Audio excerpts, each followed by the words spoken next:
Okay, we're live. Yes, welcome back, everybody, and welcome to another session of the Tales of the Red Lions. Last time, our intrepid adventurers arrived at Hollowfaust and had quite an enjoyable evening at the local inn. And I do believe they were heading to the Temple of Eternity. We will start a recap from last session, and we will start it with Ida. So we ended up in an inn in Hollowfaust. We're not really sure where or what. The first thing we meet is a gravely wounded Baldegunde and Belly Tumbler, and a friend of theirs and a dwarf. And we'll need to fight our way out. While fighting, we end up tripping a few traps, getting poisoned a bit, killing some monsters and a priest, and making a deal with one of the Dreadlord's henchmen. I'm not really a fan of that, but it happens. We also saw a bust of my father there, so we assume this is the inn of the Order of the Unobscured Star in Hollowfaust. But we finally got out, and we went to the temple. Captain? Yeah, I think the name of the place is called the Raunchy Goat, the tavern we were in. I think that's what it was called. Yeah, we did a lot of whammo. We made, as Ida said, we made a deal with one of the Dreadlaws. I don't want to say avatars or champions, I guess is what she was. After seeing what she did to some creatures that I don't even recognize, I'm kind of glad we didn't have to fight her because I don't know if he would have survived. But it's part of being a mercenary life. The name of the other dwarf that's with Badagumba and Blytumba is Clemens. He's the one that's been doing compressions and stuff to keep Badagumba alive. We headed out. We met a squad of undead soldiers being run by somebody wearing the same type of outfit as Tasha's wearing. And they kind of formed a big square around us and escorted us all the way down to the Temple of Eternal Light. Is that what it was called? The Temple of Eternity. Temple of Eternity, where that's where we ended up. That's where we ended up stopping last time. Otherwise, it's I'll pass it on to Victor. Yeah, so essentially the big fight in the end is all that happened yesterday, and our negotiations with the Lich and Lich servitor of the Death Lord Soth was we worked together vaguely for stopping the interlopers from beyond the stars, and then for 100 years after that has been taken care of, the Death Lord Soth will not target us, our bloodlines, or the barony at Lionshaven. So pretty good deal for us. Considering the alternative was dying immediately to the Lich. And now we're off on our way to the temple. Let's see if we can make it there in the session, or if we're going to slog our way through it again.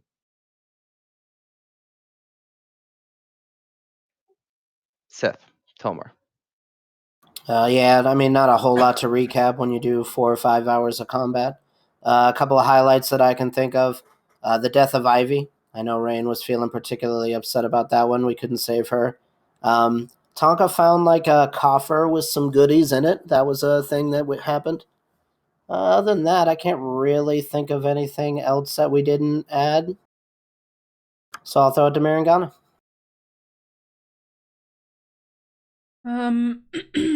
Well, aside from everything else that was said, Tasha was vaguely familiar with the Lich that offered us sort of a non-aggression pact, because she had seen the person in her dreams, and her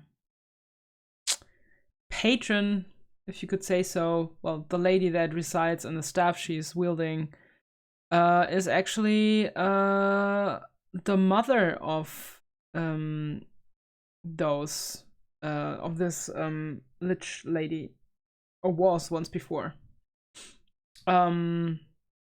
There's still a few more details to that, but she has never disclosed that to the group, and I will not do that now to the audience either. You know, secrets are important. And yeah, we made our way to the Temple of Eternity to hopefully save Baldegunde's life with whatever necromancy shenanigans there can be done. And that is where we stopped.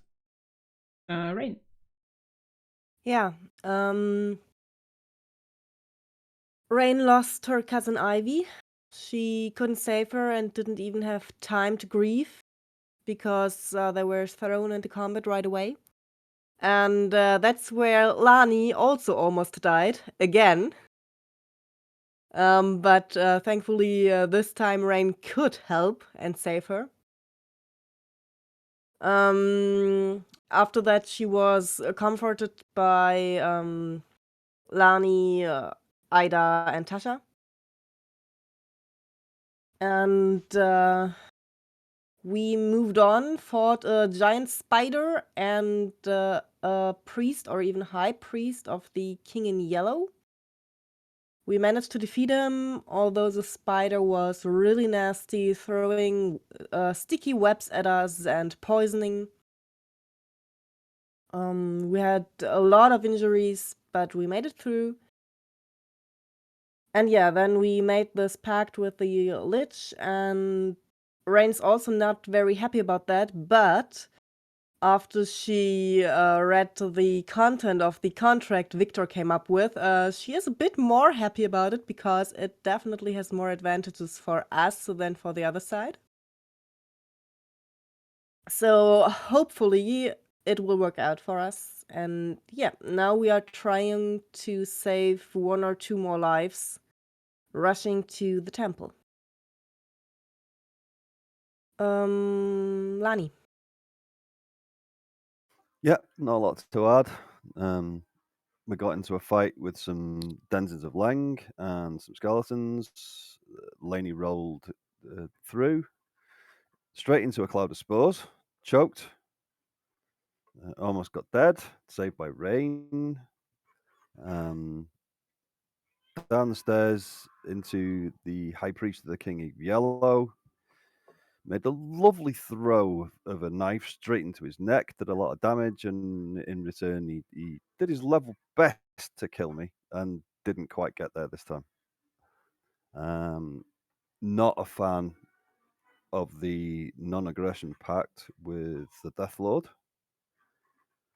but Victor did his legalese work with the contract, and it actually leaves us a lot of leeway if we get through and settle the hash of the outsiders. And that's about it.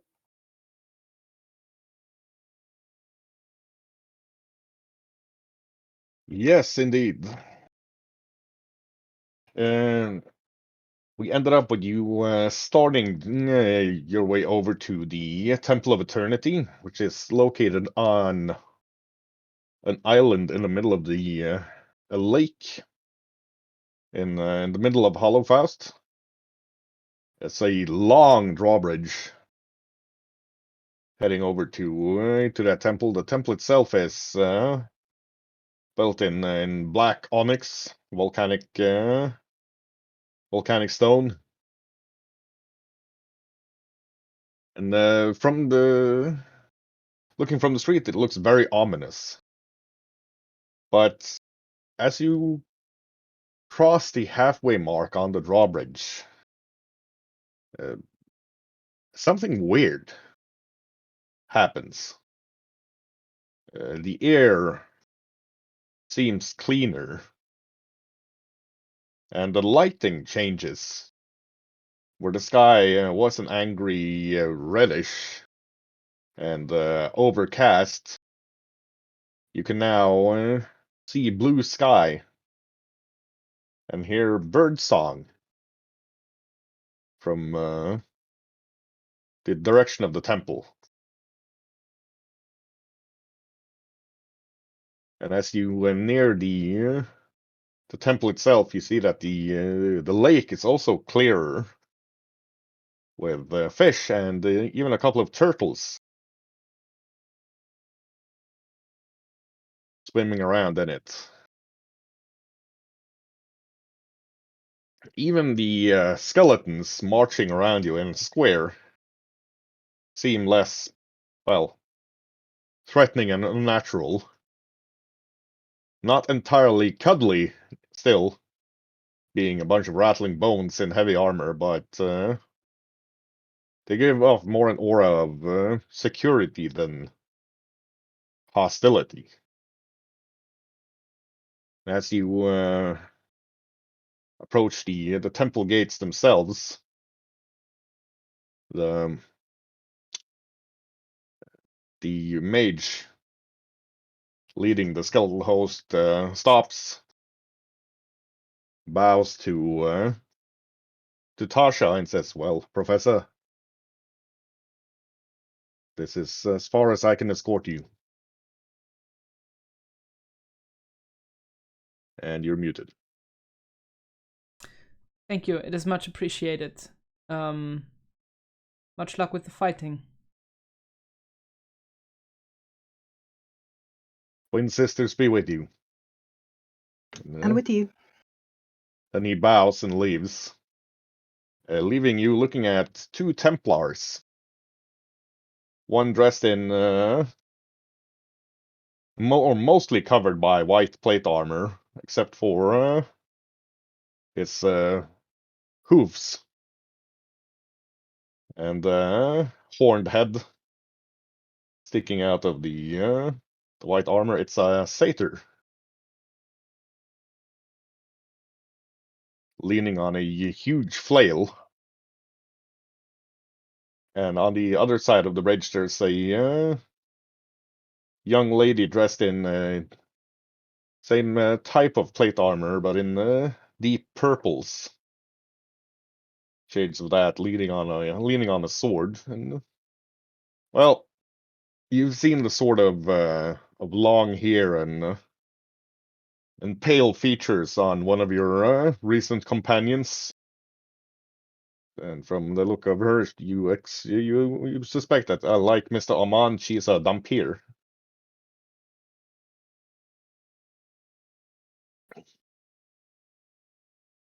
The rest of you are starting to feel great. Well, everything taken into consideration. There's an aura emanating from Rain that's very calming and not only soothing, but your wounds, nicks, and bruises are actually healing.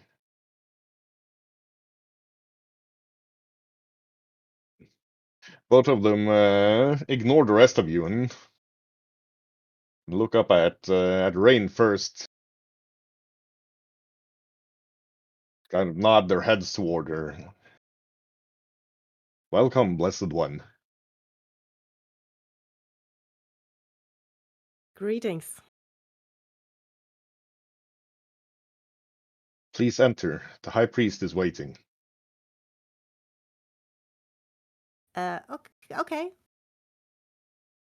And she waves her friends with her. She just shrugs and follows. There's no time to be lost.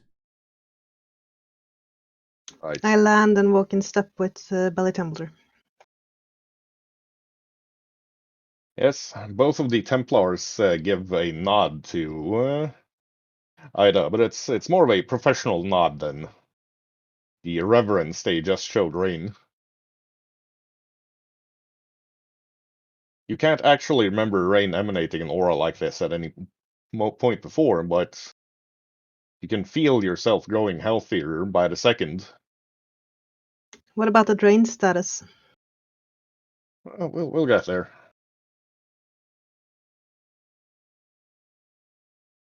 Entering inside the gates, you would never believe you were actually in Hollowfaust. There are little streams in a very large, well-kept garden, thriving with all sorts of life. You're pretty certain you can even see deer over in the forest clearing. And a elderly priests with long white hair and beard, clad in robes of both white and dark purple. So, walking towards you. Yeah. I'm gonna bow. He walks up to you and welcome to the Temple of Eternity. It's rare to see one of the graveyard roses in Hollowfaust. And even rarer to see one blessed by the sisters such as you. He also inclines his head towards Rain. Please, even here, we do not have much time. Who is it this warrior is to be bound to? I suppose that will be me. There's no other way to save her.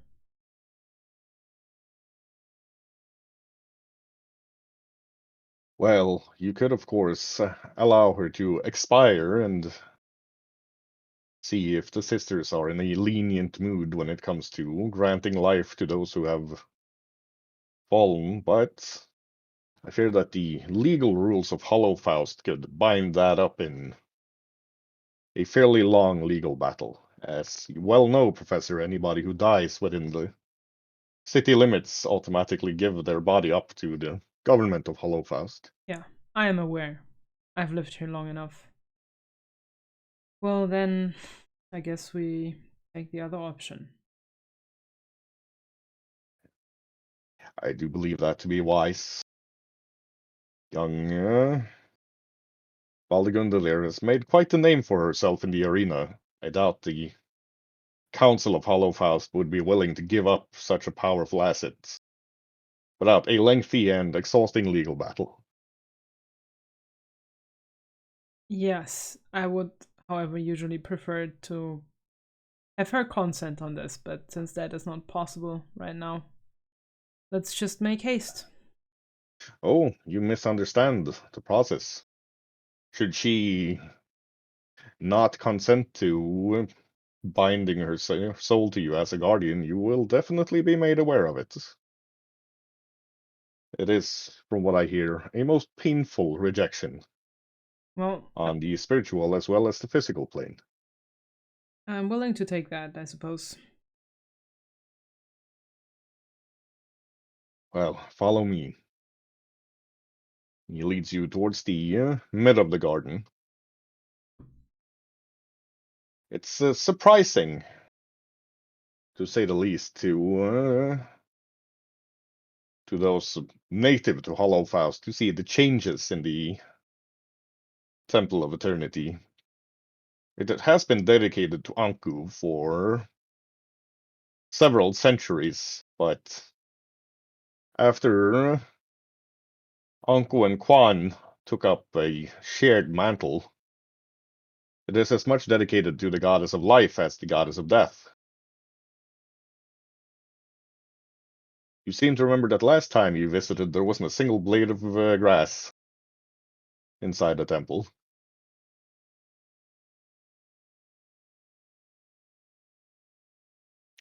He leads you to a pool in the middle of the garden. Looks over at Tasha, and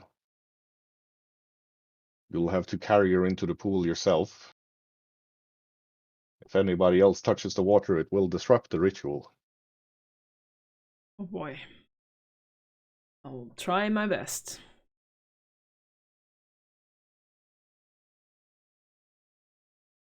I believe you can do it, he says, placing a hand on Tasha's shoulder and surreptitiously casting Bull Strength on her. Thank you. I appreciate the help. Yeah, Tasha's gonna take Baldigunde from Clemens, or whoever is carrying her right now. At the moment, it is Belly Tumbler. And then she's gonna take her from Belly Tumbler and place a kiss on her forehead. Come on, my love, we got some business to do here.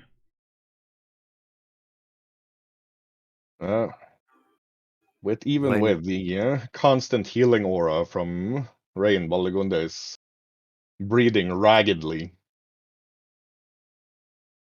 But the moment you enter the pool, her breathing grows calmer and easier.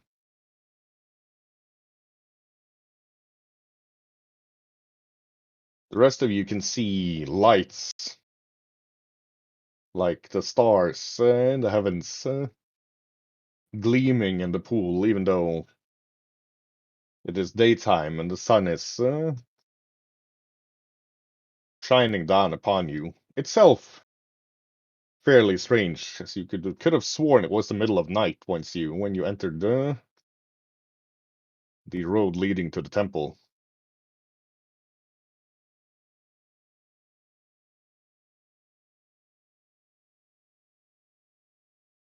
Baldigunda and Tasha disappear under the water as Tasha walks further into the lake, but you can see two lights where their hearts should be. At first, moving steadily down into the lake, but then starting to rotate around each other before disappearing into the lake.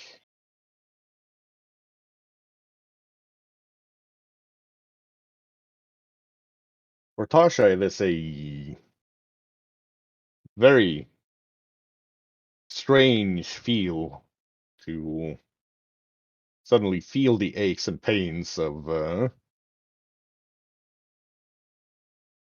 Baldigunda's body, feel the enormous strength she's needed to keep her heart beating with the amount of poison that was in her body, but is being washed away.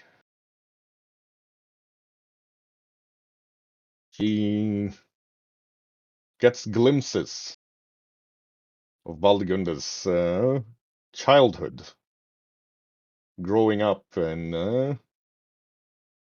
the mighty jungle of her native homeland, fighting as part of the royalty of her tribe. The sheer joy of running with the wild beasts and a new appreciation for how deeply Baldigunda is tied to nature itself.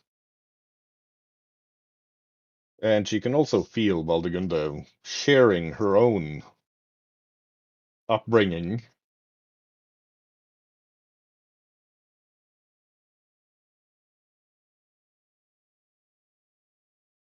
In the end, Tasha and Baldigunda completely know how the other feels and their state of health. But they also get glimpses, like little electric shocks, where they can see other warriors and other spellcasters who have undergone the same process. as them, standing around them. All of them bringing one fist to their chest and nodding in greeting.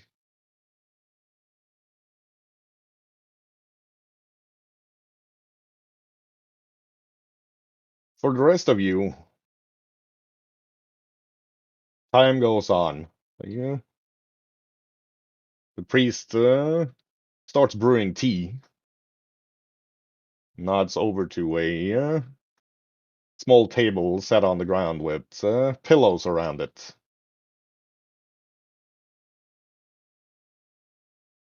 Says this could take some time. I'll lead the belly tumbler over. He is probably still exhausted, poor thing.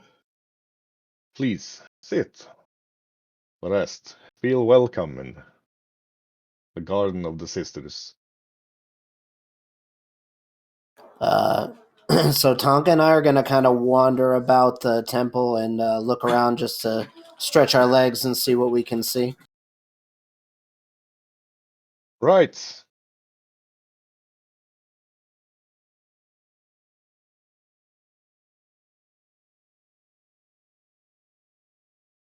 Wandering around, the Lowell gets the feeling that this temple, kind of like Peon's vegetable or Rain's vegetable garden back at the hospital, is bigger on the inside compared to what it should be. He's uncertain how big, because I assume he doesn't want to stray too far from where he knows he can find his friends, but there are little paths and roadways here. Where you can see farmers bringing produce along with carts, and well, on one of the extreme sides, he starts seeing fir trees, and he's pretty certain it was a lot more temperate I mean, in the they part said it of the would garden take where a they were. while. They said it would take a while, so I'm kind of interested to see if there's any animals around here. So I'm gonna ride around and look. I won't get crazy far, but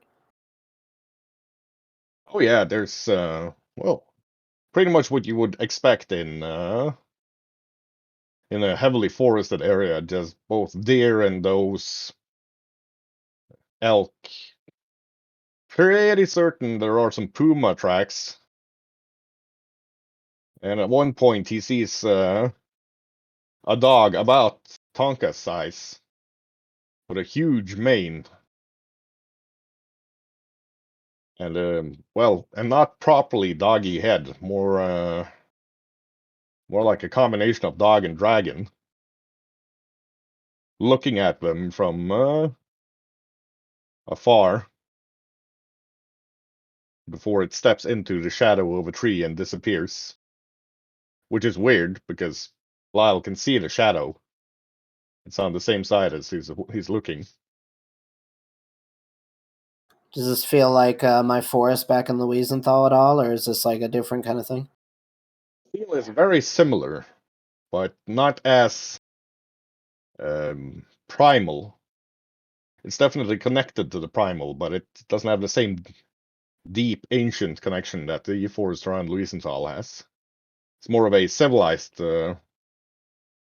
version of a primal forest. Still primal, but it puts a necktie on Sundays. Fair enough. I'm gonna walk around and I'm gonna let Tonka just run and do what he wants to do, and I'm not particularly worried about being too far from the party. I'm just gonna do my thing. Rain Well, is looking at the priest.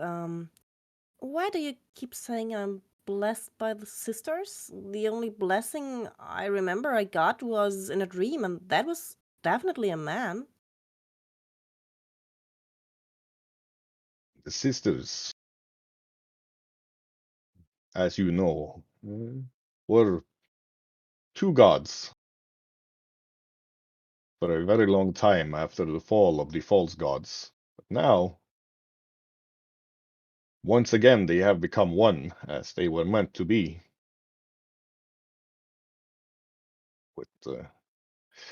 and becoming one, with Anku stepping away from her duty as guardian of the gate and allowing the new god Apollo to take up that mantle, the sisters have become more, not less,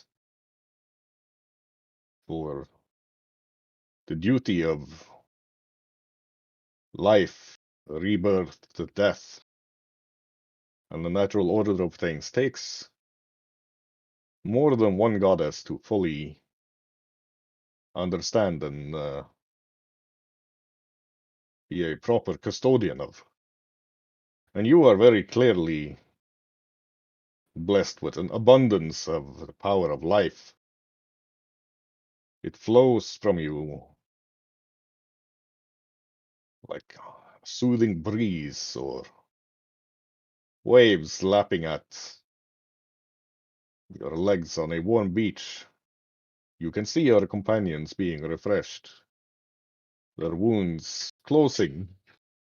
Even though I have cast no spell, the sisters have not been intoned in any way. Where you got this blessing, I dare not guess, but it is obvious to me that you are favored, carrying a power that maybe you yourself have not fully fathomed the depth of yet. Yeah, it's pretty new to me, but I'm just glad that I can help my friends.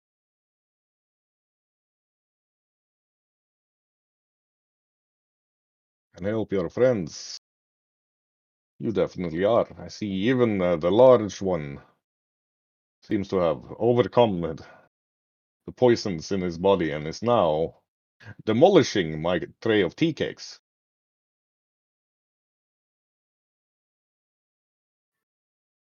There's a small rumble of laughter from Belly Tumbler, and he is indeed demolishing that tray of tea cakes. He always gets hungry when he's almost been killed. I say from True. somewhere within his lap. It's true. I do get hungry when I'm almost killed.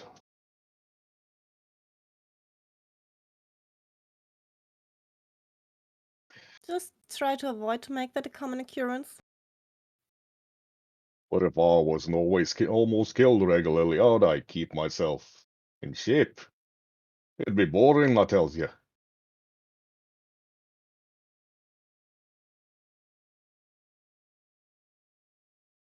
The Oh, sir, I'm priest glad you're one of my knights.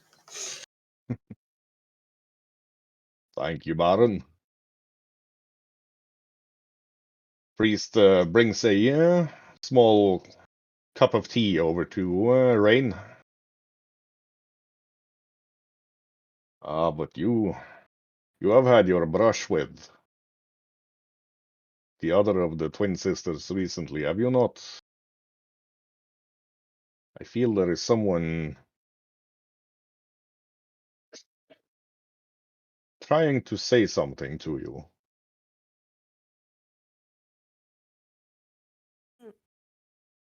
Well, yeah, Ivy, my cousin recently.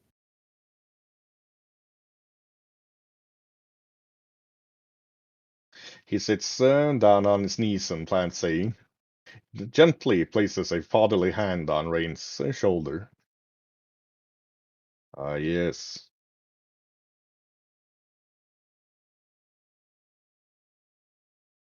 She says not to worry. She is fairly certain she will be reborn as a bunny rabbit. She always liked to just jump around.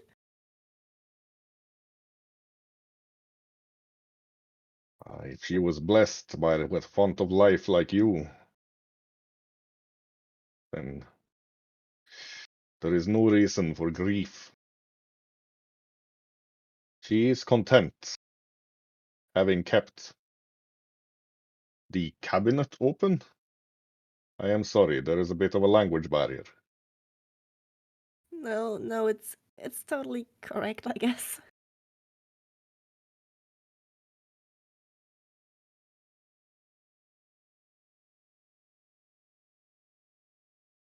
And he looks up at Laney and like, ah, and you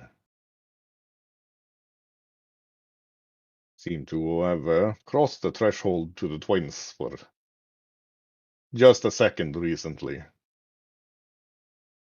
Yes, briefly, Your Eminence.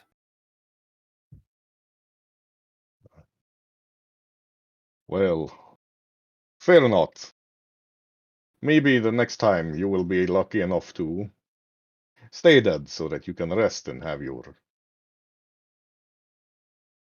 promised reward in the next life. However, we are aware that some of the other gods have a tendency to meddle, he says, not quite looking at Victor. I didn't say she could die anywhere in her contract. She's gonna have to retire first. Victor doesn't even look up from what he's doing. I think I'd rather put off my reward for now. But thank you. Well, be that as it may, be aware death itself is not something you should fear. There are rewards for those who have lived lives, well, that are not too terrible. And I can sense that there are many waiting on the other side who are honored to have fought under the banner of Lion's Hadron? Lion's Haven, yes. And he looks over at Evrock.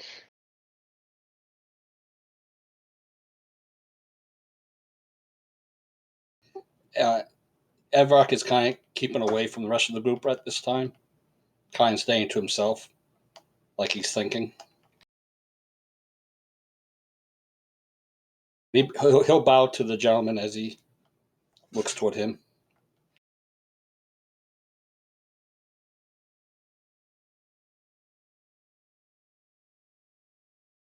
Ah. Well, I'm afraid I have other matters to attend to. Your companions should return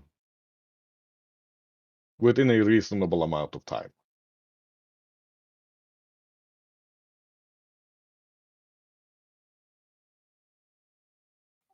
Thank you for talking to us.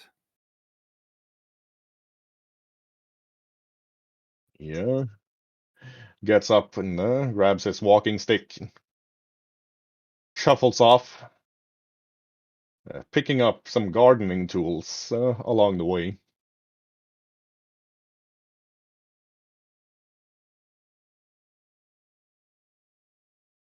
This is the weirdest temple of the twins I've ever been to. And I've been to many, mind you. What better juxtaposition between life and death than a temple of life in the city of death? Fair point. From what I hear, it's also the largest temple to the sisters, at least on this continent. It is. It's a lot different than the last time I saw it, but I was only very little. The only ones I've seen are the classical hospitals. But then I was never born to be what I am. So I haven't really been much to any temple, really. Belly Tumbler shuffles down a couple more tea cakes and, well, I for one prefer the garden variety. Hospital food never really agrees with me. I chuckle and hand him some good old rations as well. I'm guessing you're even more hungry, right? Well, I wasn't named Full Belly.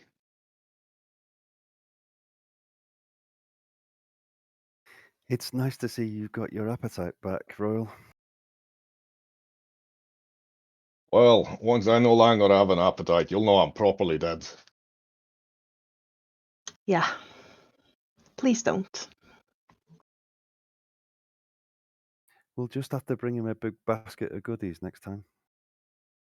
That should tempt him to eat. I was gonna fill up my bag of holding with sweets from Light Lightbridge, but I didn't have the time. I raided the kitchen. Nice. In the far distance, you can see a big field overgrown with some sort of long grass, and every so often you can see Tonka bouncing in it. Downright frolicking. That looks nice. He's having fun. Lau's just kind of following behind him, shaking his head, letting the dog be a dog. No matter the size, he's still a puppy, isn't he? It sure does look like it. But I guess all dogs are puppies deep down.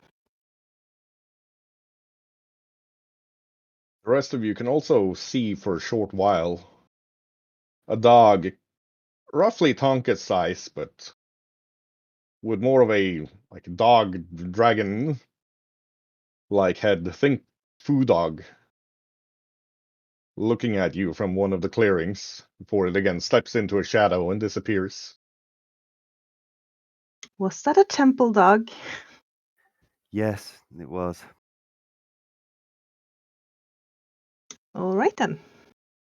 It's not often you see them out in the open like that. No, I don't think I've seen one ever. Whenever I notice the dog, I just gonna give it a head nod and continue with what I'm doing. Yeah, it gives a head nod back, actually. Game recognized game, yo. As I'm Yep. feeling better and better, I will start doing my morning yoga routine that I normally do in the mornings because I just feel refreshed. Right. Halfway into that, the water is disturbed by Baldigunda and Tasha floating. Well, not so much floating as emerging from it. Heads first.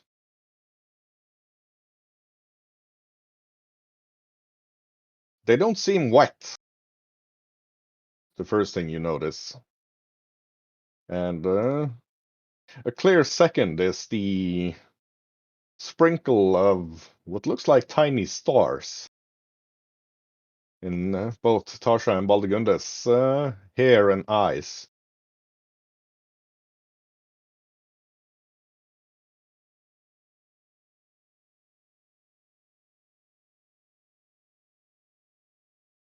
Tasha takes Baldigunda's hand, not letting go. How does it Rain feel? just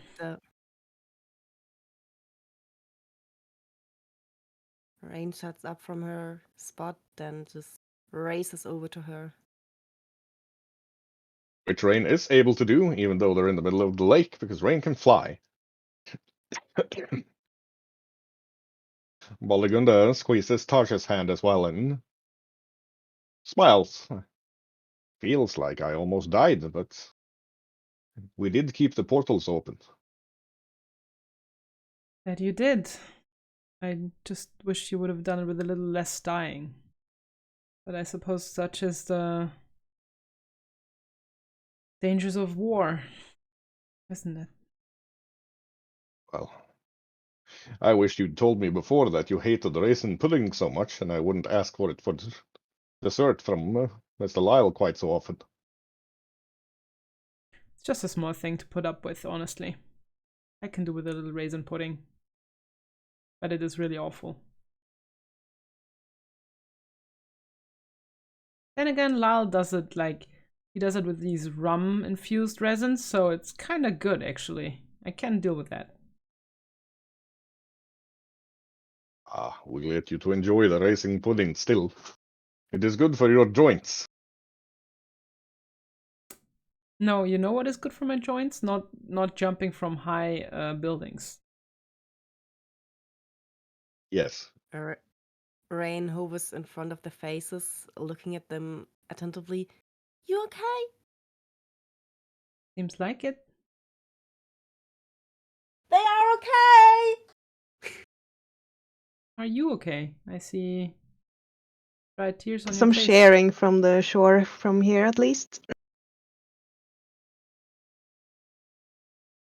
Could you say that again, Tasha?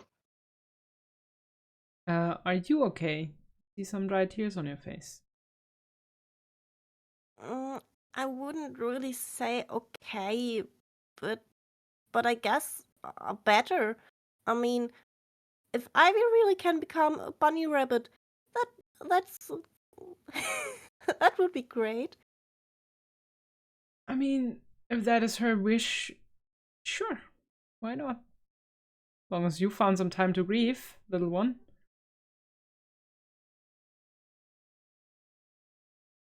This place here helps a lot. I really like it here. It's a weird place, I'm telling you.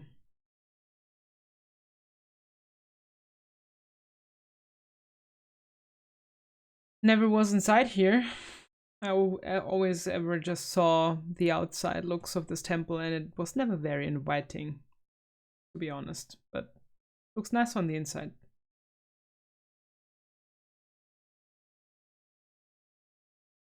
As they're talking, they're walking on the water in towards the lakeshore. Rain can see that there are actually small stars now, both in their eyes and here.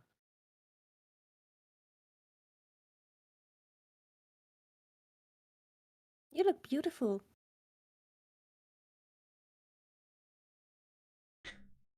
She really does, Sasha says and looks over to Baldigunde. Baldigunde grins and gives Tasha almost a demure kiss, quick kiss. Well, with these newfound sparkly business you've gotten onto me, at least I won't have to invest as much in makeup. You never had to, and you know that. But, you know.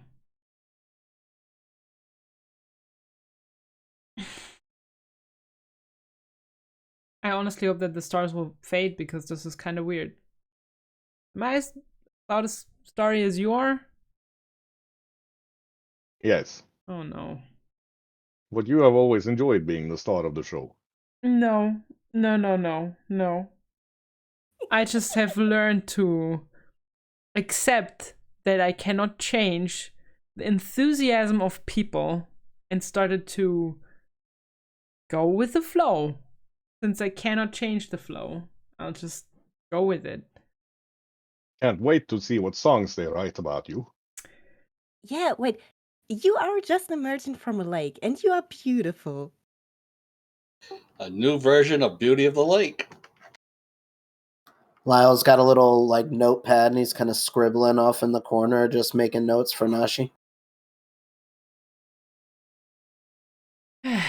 Well, however, Baldigunde also stepped from the lake and she's also beautiful, so, you know, can't be only me anymore.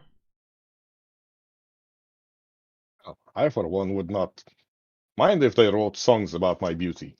They should. Although, they have written some songs about me and Belly Tumbler here in Hollowfast, but they're less beautiful and more about carnage.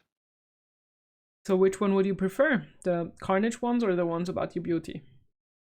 I can Well, arrange for both of them, you if I know. were to be remembered for something, I would wish it would be my beauty and my brains, and not eviscerating that one guy who. Well, it's a long story. Well, I shall let Nashiran know that you would very much love to be have your own theme song about your beauty. I'm sure she'll do a great one. She looks up at Evrak. Greetings, Baron. Welcome back.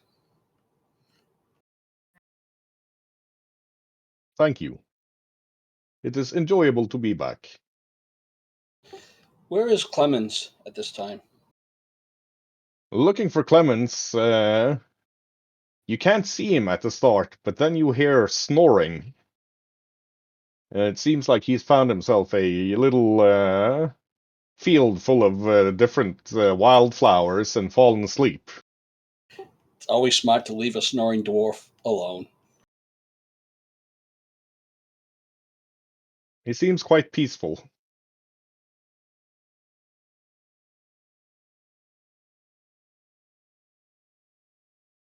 There's a butterfly sitting on his nose. Ah, Unless some people can find rest. Right. Younger acolytes have brought out an assortment of different types of drink and food for you. What looks like it should be a fairly healthy breakfast.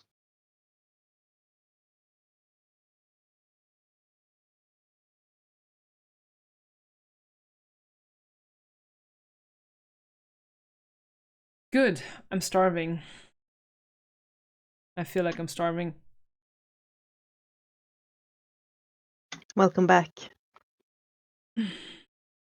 Thank you. Both of you. I'm gonna give both of you a hug.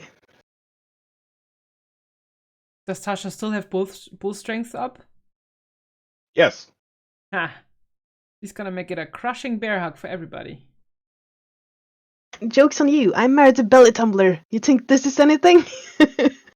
Ah, but I can squeeze a lot more. Okay, never mind. I'm a leak. Victor's going to squeeze back with Cousin his 19 Ribs! strength. Ah,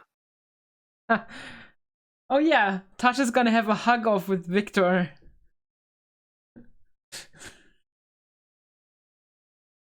Well, he's a lot stronger, but Tasha's got more experience with hugs, so it seems like it's gonna end in a draw. Where's Lyle? Everybody gets a hug. I'm hiding in the grass. She's gonna continue with Evrak. Oh no, yes, she's gonna. I got 25 strength. I'll hug her back. Yeah, that's perfectly fine. Lyle is nowhere to be seen, but you can see Tonka out in the flower fields going boink, boink, boink. She's gonna be like, Tonka, do you wanna have a really good hug? And you can swear you feel the ground almost rumble as Tonka goes full tilt towards her, almost taking her into the water. Oof. As he hits her like a furry freight train made of love and slobber. Yeah, maybe that was a bad idea. Yeah, you're the best boy. You're the best boy. Yes, you are. Oof. Go give Lila a dog kissy from me. Tonka, aware that Lyle doesn't want to be found, goes searching in a completely different spot than where Lyle is hiding. The best boy. And she's gonna hug Rain, and then she's gonna continue to carry around Baldigunde for as long as bull strength holds, just because she can.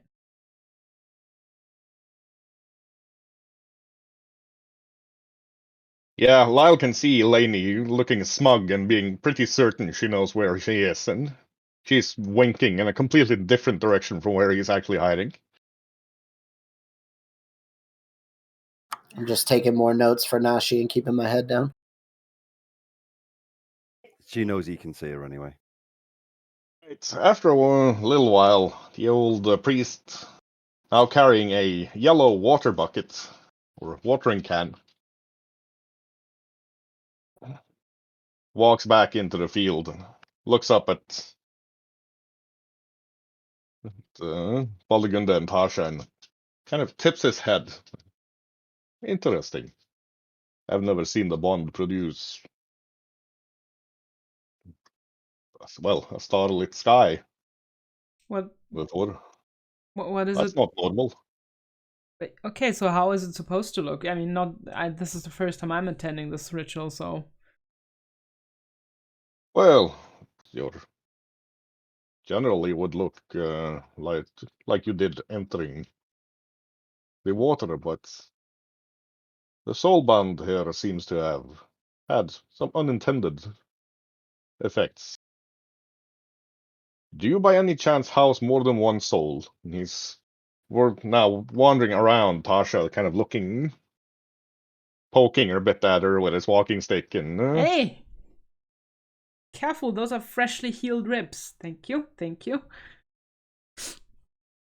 Not to my knowledge. I mean, I know that I did have a shard of Ixtab within me for a while, but that one is gone, so it should be only me.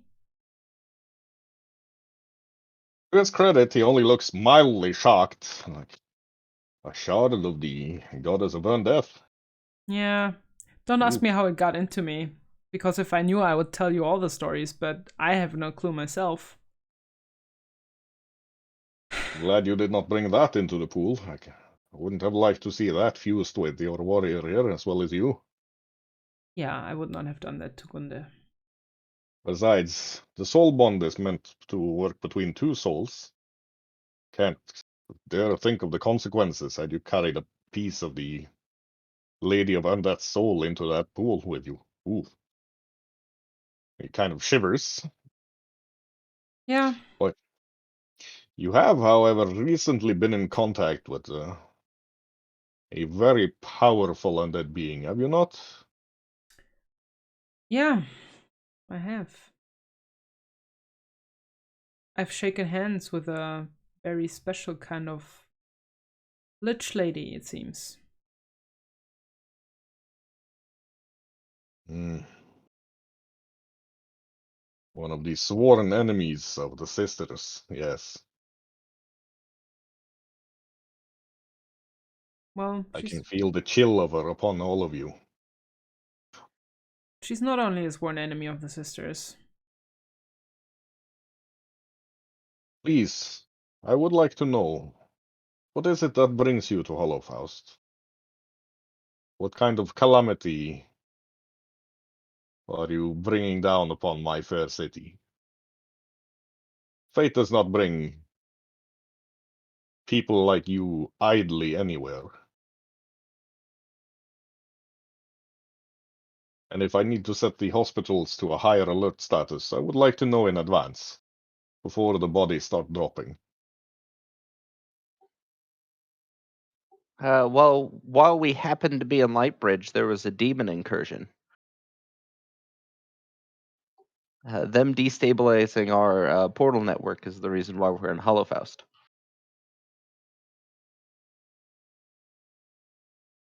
Portal network. So And you also a came. premonition from the Baron. What kind of premonition? If you would tell me, there, Dwarven Lord. About beings from the void. We closed, I closed the portal in Lightbridge, and I had a vision from my deity saying that Holophos would be next.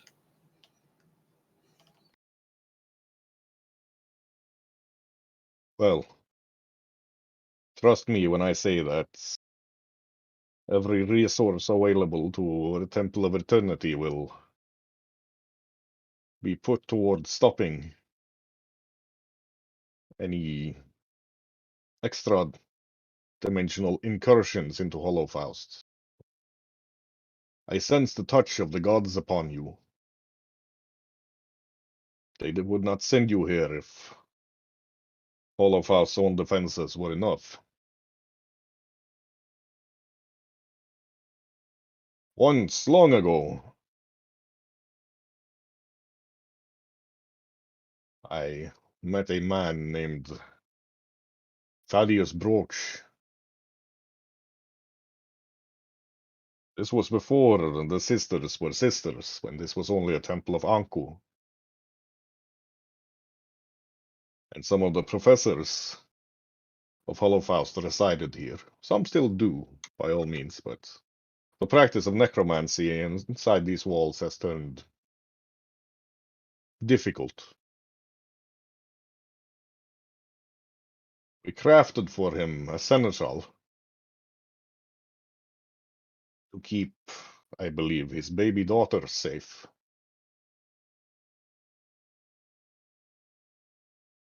When was this?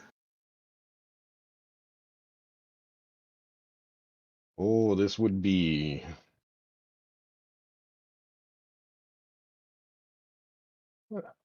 3 decades ago, give or take a few years.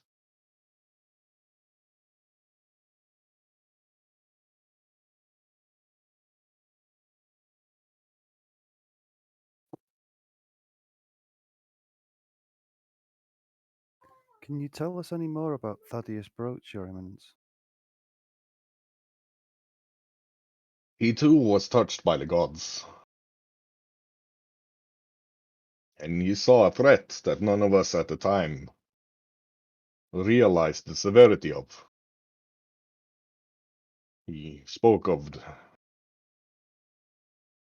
dead gods that had never been born, waiting in the dark behind the stars,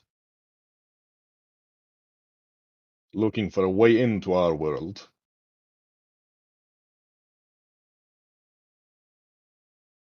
With an untold potential.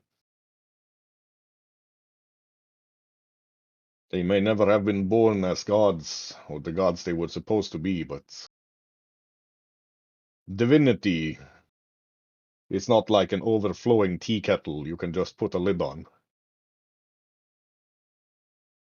Thrown from our world they may have been, but out there they have matured into something. Thaddeus Broach, he was a man with a powerful personality and a sharp intellect, but his foresight was what made him special.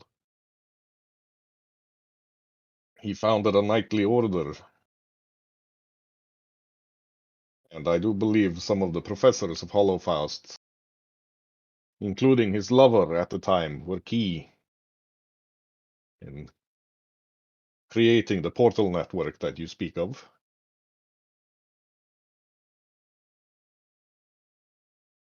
If he had one weakness, it was his,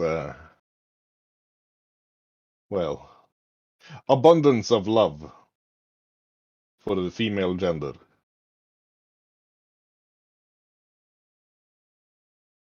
Two daughters were born to him in his time in Holocaust by different mothers.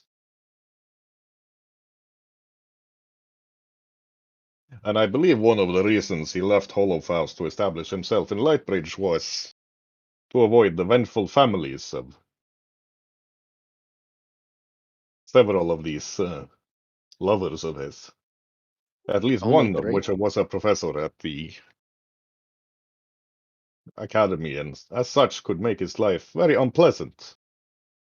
Rain starts to look around frantically if there's any black hole popping up. While they speak about what it seems like Ida's family. My knuckles are getting white, even though they're normally silver, from holding on to the hilt of the rapier so hard. You're certain? Thaddeus commissioned a ship made not in Holocaust, but in the Ebon coast. Again, he was a man of foresight, and long before the rest of us saw what gunpowder would prove to become at sea, he realized that a ship with cannons was the future. I believe he named it the Enterprise.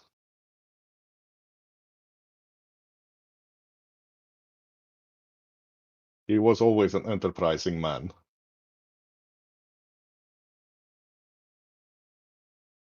When the ship disappeared, nearly 3 decades ago, give or take a few years, I'm an old man. We searched. I know that his scorned lover at the university spent all of her considerable magical resources trying to find him, but his whereabouts and his fate are still a mystery.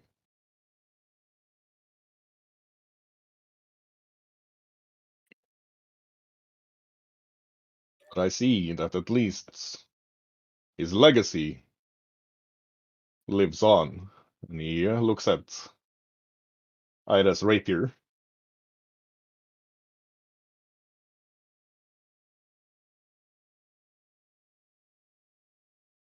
We are trying to find out more. It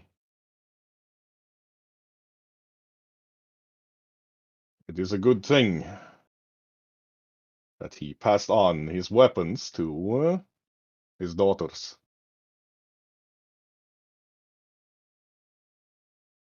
Well, who's the other one? He gets kind of a confused look. What do you mean? I had no idea I had a sister. Half sister, to be precise. But yeah, I mean, is she still in Holocaust? He puts his face in his hand and curse that man. I think the priest is trying to tell us that both Thaddeus's daughters are here now.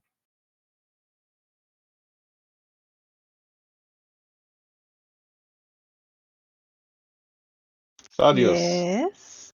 he never was a man to accept limitations, like only wielding a rapier or only casting spells. He insisted that he'd had the time for both.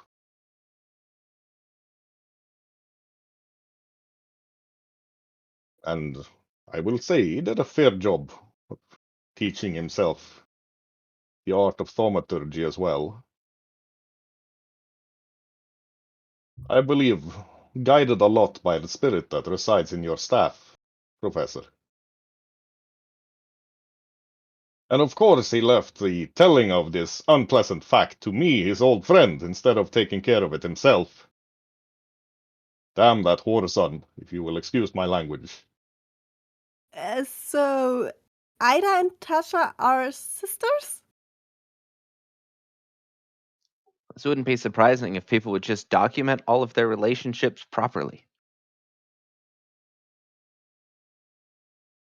But that would mean that my father isn't my real father either.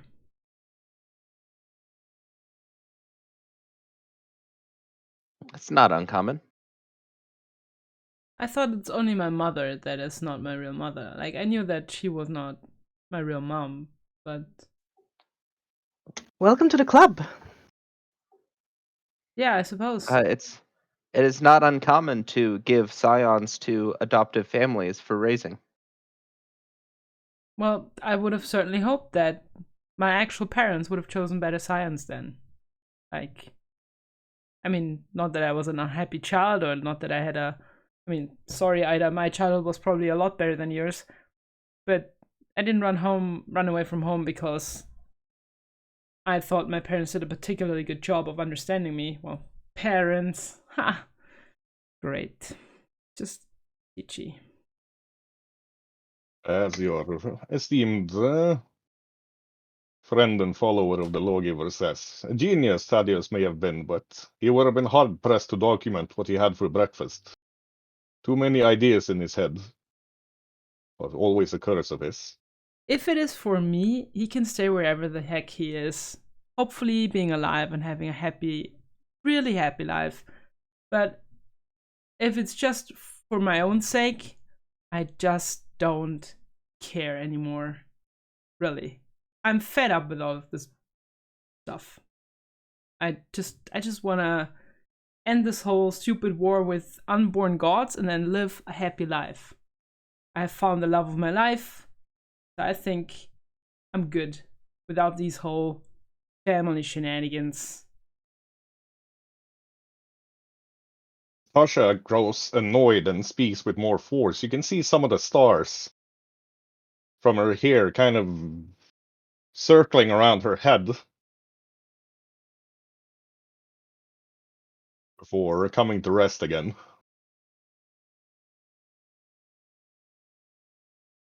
I always looked at you like a sister. I guess I just finally got one. Yeah, it's nice to meet you. Likewise. I guess this means I've lost a cousin. You know, how do they always say blood is not thicker than water, and there is something called a chosen family, Lainey? Honestly, do we really need an actual blood relation to be cousins? No. When we were young, we were close as sisters anyway. Yes, we I'll were. always think of you like that. See? We're good. It's fine. It's not. I'll be very angry in a second. But for now, I'm still keeping it together. Ah. However, what One brings you question, to... though. Yes, My mother. you would have to visit the archives of the professors. He entrusted that knowledge to the reigning professors of Holofaust, as many do. You better get me in there, or I'm gonna get in there myself. I just look at Tasha.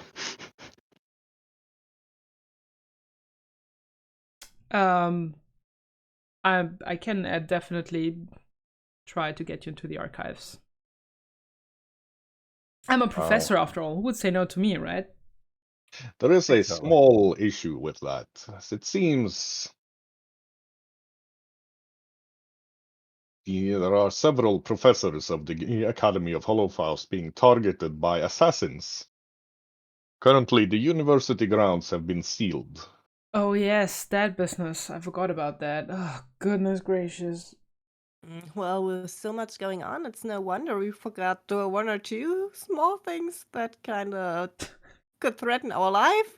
Yeah, one enemy at a time, right? Maybe we should just invent like a number system and make our enemies draw numbers so we can be like, yeah, you're next. That's a great idea. I think we should do that. We should also monitorize it for, institutions like governmental institutions. Anything that has a queue, really. We'll let Victor draw up the contracts for that. Make it so.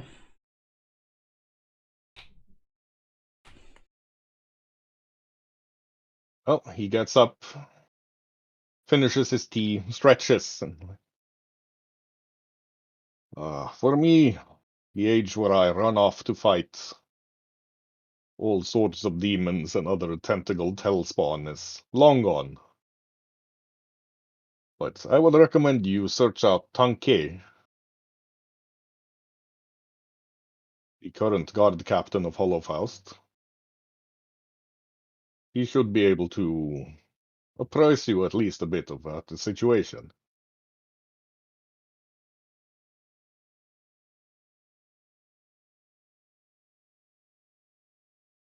Where can you find them? Well, he should be at the Temple of the Lawgiver.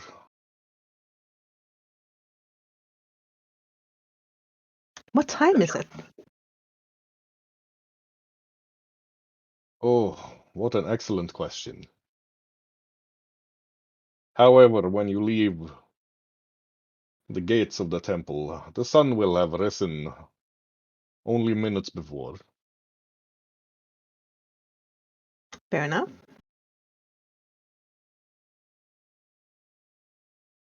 You should also find a nice inn. I hear that the raunchy goat is one of the better ones. Well, It think- might need some cleaning. Ah, mm, I mean,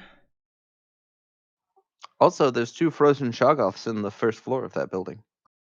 Yeah, it's a bit of a mess at the moment. Some blood splatter on the third and second floor as well. Dead demons. And a huge issue with the mold.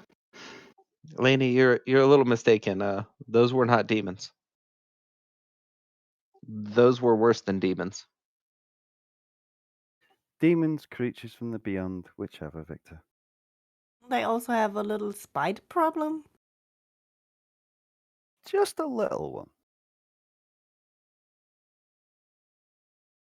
But I'm sure we can find some place nice to stay. Well. He sighs. Like, I will miss their lunch. lunch? But for now,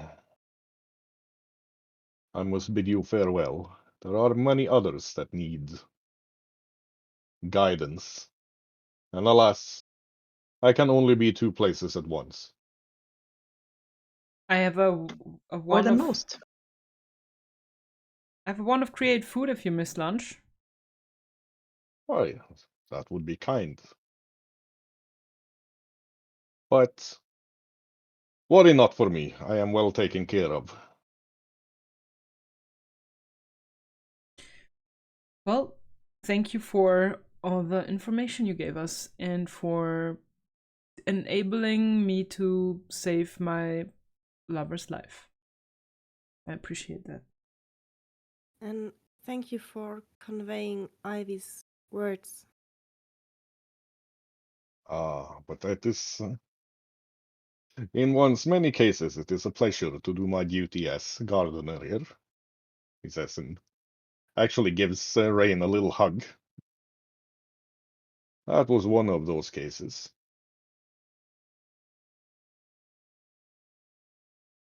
And you find yourself at the gates of the temple. Looking back, you see the big temple dog, now with a muffin on its nose, that it kind of throws into the air and bites down in one gulp. Ah, Giving kind of a little doggy salute to Tonka and Lyle before disappearing back into the forest.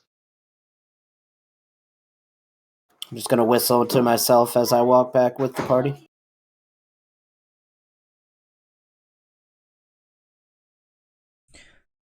Lyle, you missed out on all the spicy details. Oh no, I've got plenty of notes. Don't worry. Cool. I What do you surmise. suppose? What do you suppose Nashi can rhyme with diamonds in her hair?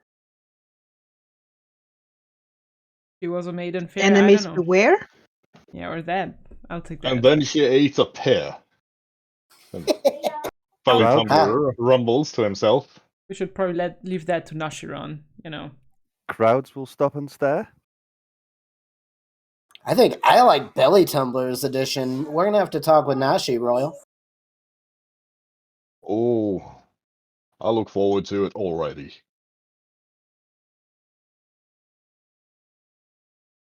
I'll just give him a playful nudge in like the hamstring because I only come up to like his fucking kneecap. So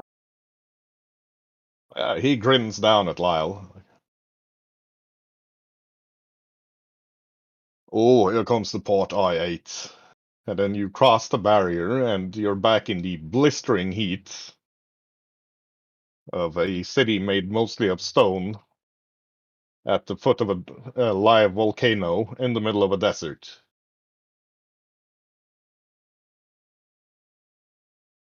And we will take ourselves a 10-minute bio and coffee break. Yes, sir. Second to mute myself on Discord. And we'll be back soon.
We are.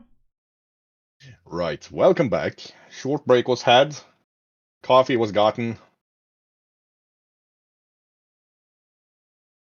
Victor was hiding something.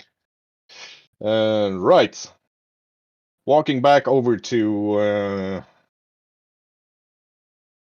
the city part of Hollowfaust, you see there are less overt undead around than at night. Although, as experienced adventurers, you notice that some of the street sweepers and other people scouring away the volcanic ash and keeping the city clean are a bit too gaunt to be living humans or dwarves, but the way they're dressed doesn't show any obvious undead parts, and the citizens seem to be politely ignoring them.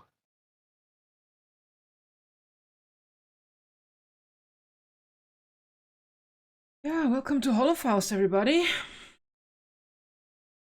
The hottest city on this continent. Yes. The only ones that seem comfortable in the temperature are actually Evrock, Lyle, and Tasha, as those professors' coats are made of a very expensive type of not linen, but you get my drift, that actually regulate heat extremely well. And, well, Lyle and Evrock just don't seem to mind the heat. For the rest of you, it's about 45 to 47 centigrade, or 110-ish freedom units, with not a gust of wind. I take my place on Belly Tumbler's shoulder and tries to fan us with my lower wings. Ooh, that's nice.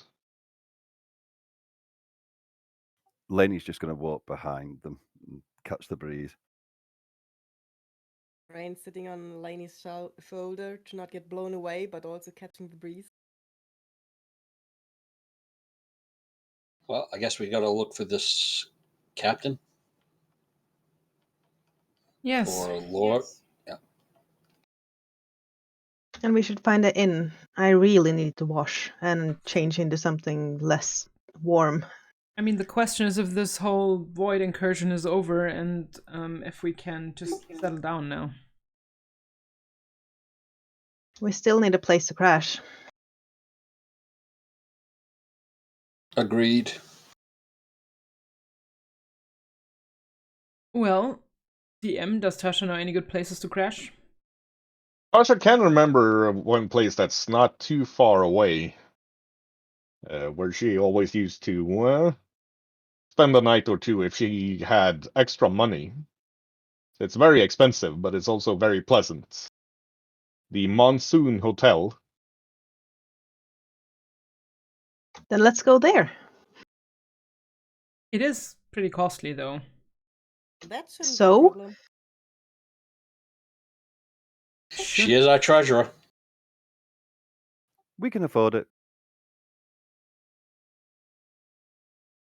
Yeah, as you're walking up beside you, suddenly the satyr and the Dhampir walk up, weapons kind of casually on their shoulders. Oh, headed to the Monsoon Hotel. Yes, we were just about to have our lunch there. Breakfast. We were just about to have our breakfast there. Who are these two individuals? The guards on the way into the temple. The one in the white and the one in the purple plates. And they kind of sidle up next to Ida and go, "Ah, Graveyard Row, so good to see you again." I jump down from my perch and nod to them. Again.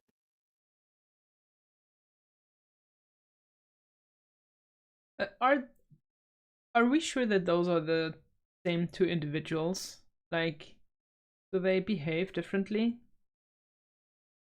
They behave like knights who are trying to be stealthy and failing pretty miserably. Is there a particular reason you want to Escort us? escort us? Yeah. Thank you, Lainey.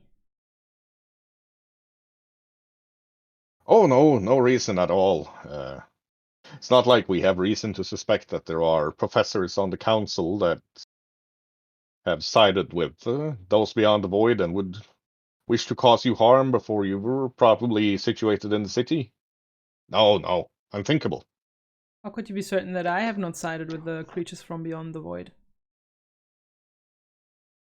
Look at you. Because You've you're got stars in your hair. Besides, you're hanging out with a graveyard rose. She's one of us, they say, and both kind of punch her in the shoulder simultaneously from each side. Ow. Maybe you should give them an autograph so they, Right. I'm gonna buy your breakfast if you just walk with us and chat. What is with city councils and siding with people who want to turn your city to dust? Yes, an unthinkable thing, indeed.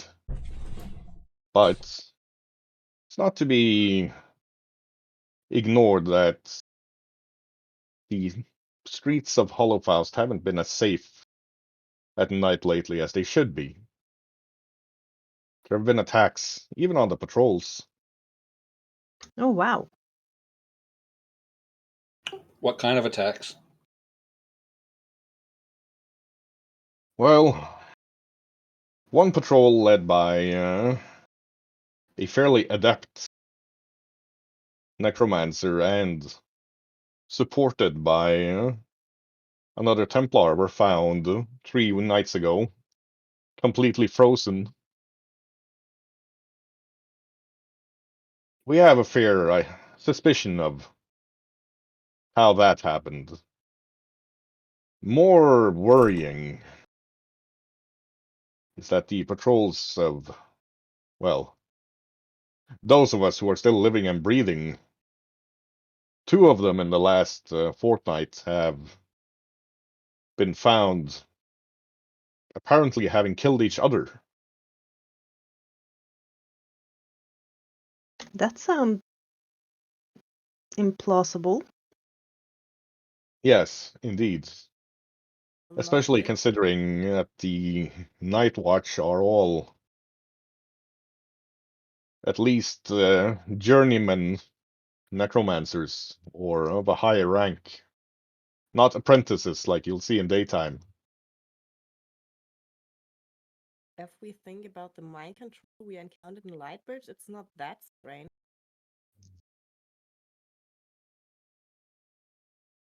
No, after Lightbridge, nothing seems impossible anymore.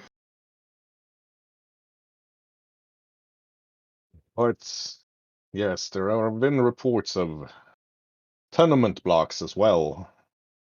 In one case, an entire street where people went temporarily insane. All of them claiming that the ones around them, their loved ones, were monsters that they needed to defend themselves from. That sounds strangely familiar, doesn't it?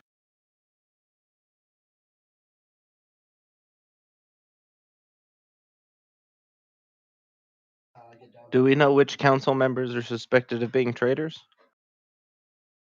Impossible for us in the temple to know, I'm afraid. We do not meddle in council business, and they do not meddle in ours. It's a pact that's been in place for centuries. The council asking for the help of the Templars is only the second time in roughly 6 decades.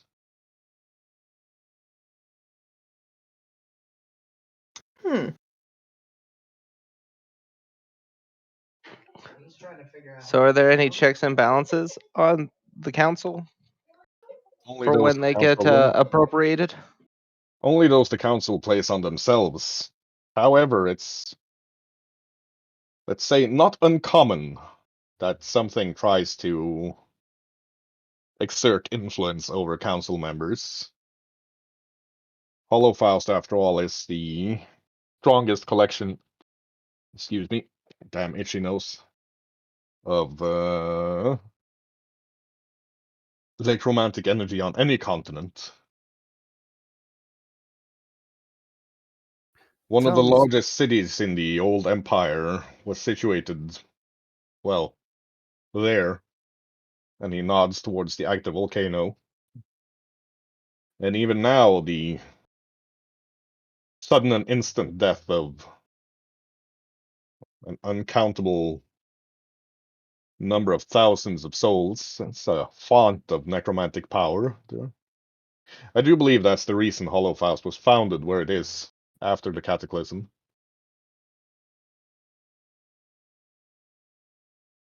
But the Council of Necromancers have always had excellent protections against any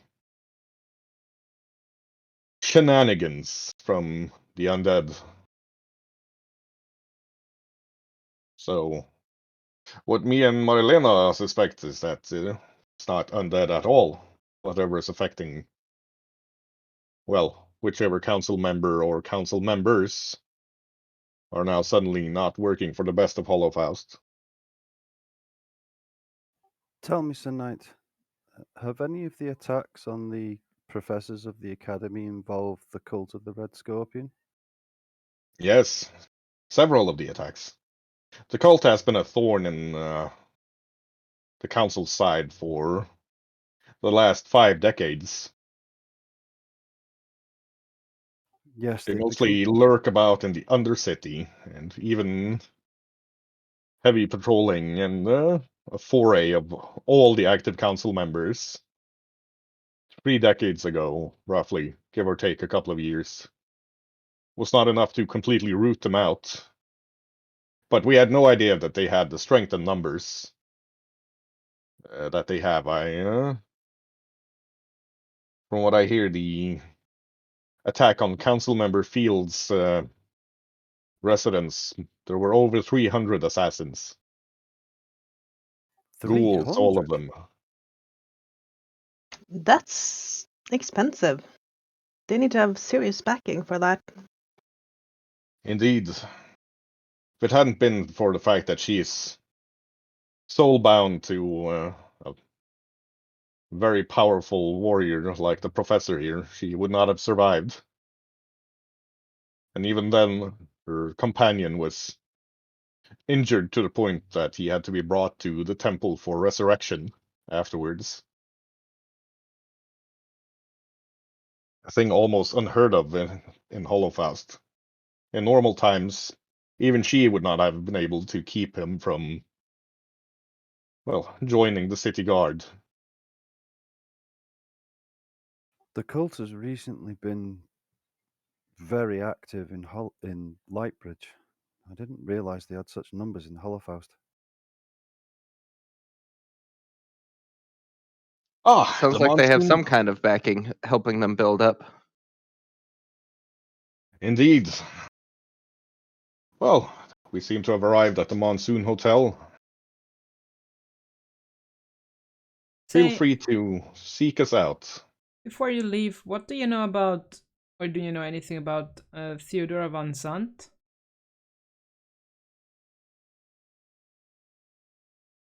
We found a few tracks in Lightbridge that almost 100% lead to her being one of the enchanters of our enemy, Vampire Lady.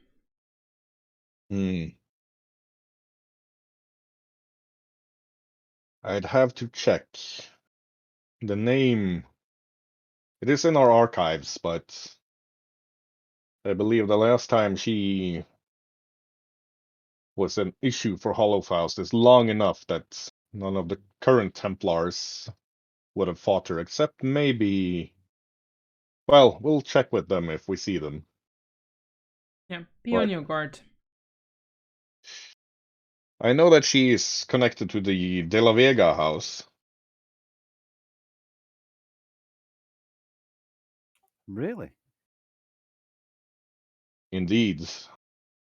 5 years Really ago, House De La surprised? Vega was expelled from the council in Hollowfaust. Hunted down. well, those they could find. De La Vega was on the council for centuries. Not very easy to breach their residences, and a lot of them managed to escape the council's wrath. Exactly what caused them to be expelled and, well, the council to order their full extermination has been sealed, and well, not even we are aware of what the cause of that was. You say, like, when you say full extermination, are you talking about all the De La Vegas, even those who were not involved in anything? Every De La Vega that was residing in Hollowfaust or any area around Hollowfaust. Of course, they wouldn't go to, say, Lightbridge or any other nation to kill De La Vegas, but as long as they're outside of another nation's borders and judicial system, they are still fair game, and there is still a kill order on them. What exactly type of thaumaturgy they dabbled in, I have no idea, but it's only the 12th time in close to 2 millennium that the house has been ordered fully exterminated. Is there a way to re-establish the name somehow? De La Vega? Mm-hmm. Well, the Black Inquisitors of the Council would have magical means to confirm whether someone was a De La Vega or not.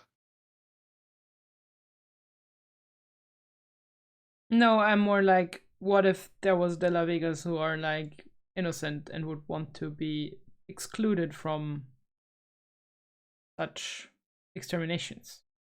Well, they could present their case before the council if they were backed by at least 3 professors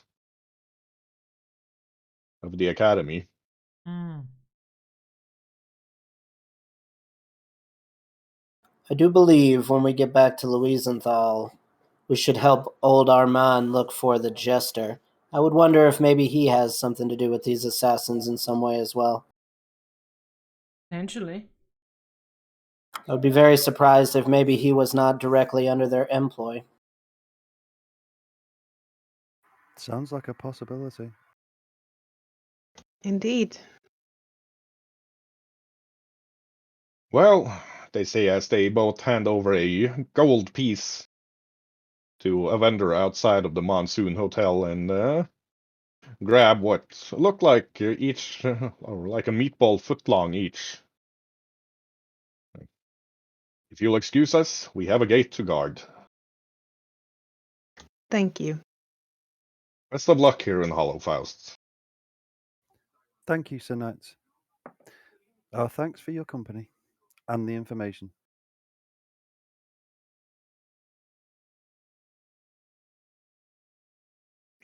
With that, they take their leave,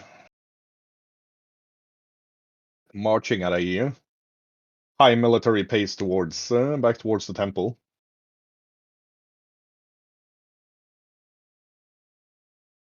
My colleagues, everyone. Congratulations. At least your colleagues are not getting assassinated, I suppose. Not that I would really call professors of Holocaust my colleagues. I barely know them, but titles. Let's get cleaned up and meet down for breakfast, and then we'll go do whatever we need to do. I Yes. assume the door to this place is not big enough to accommodate Tonka?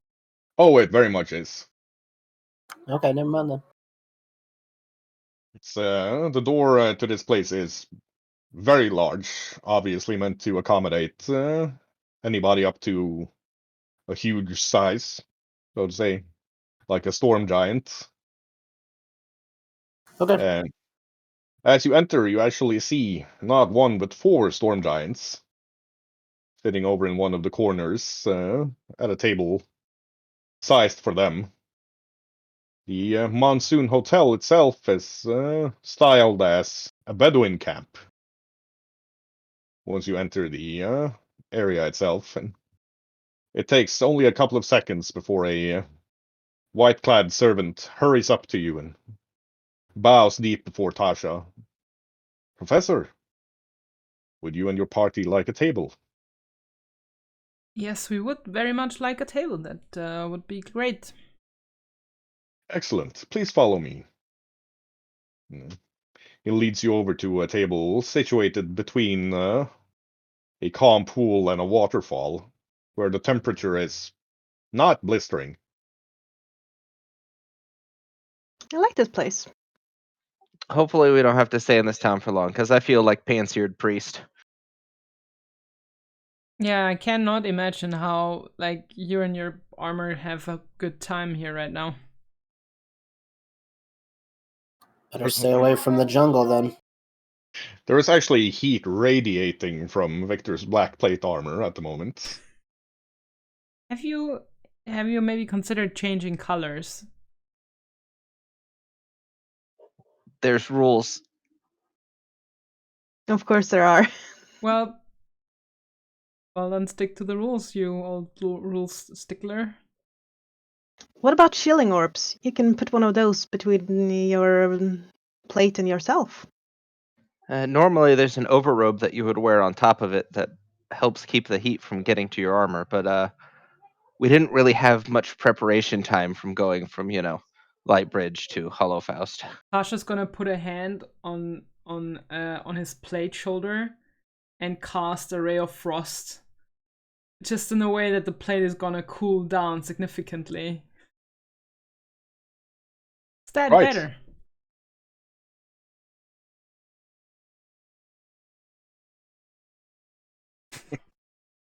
Yes, Victor seems quite cooled down. White-clad servants bring out fish and various other types of light meals that are comfortable to eat in the heat, including several variants of dates and some nice hummus. Almost. We'll also need rooms. Of course, ma'am. We'll take care of it instantly. Thank you. And the baths. Or showers, or whatever you have here. Definitely baths.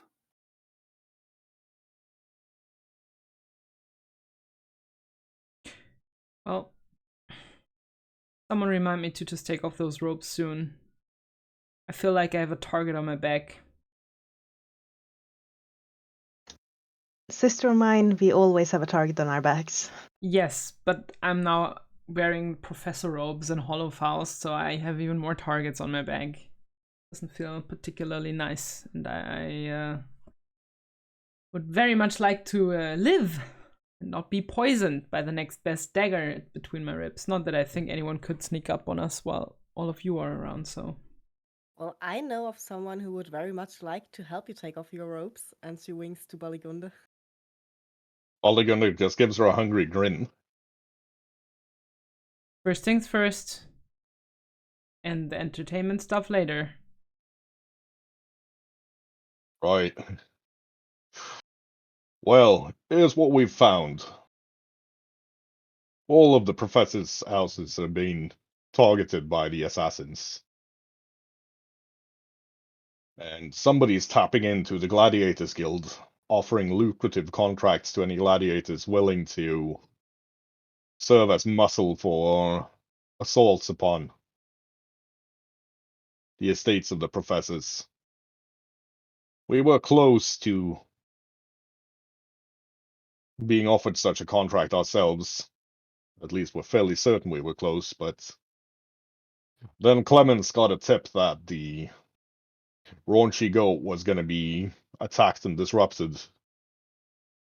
We rallied with gladiators we felt we could be certain would fight for our cause and not stab us in the back, hurried over as quickly as we could. Well,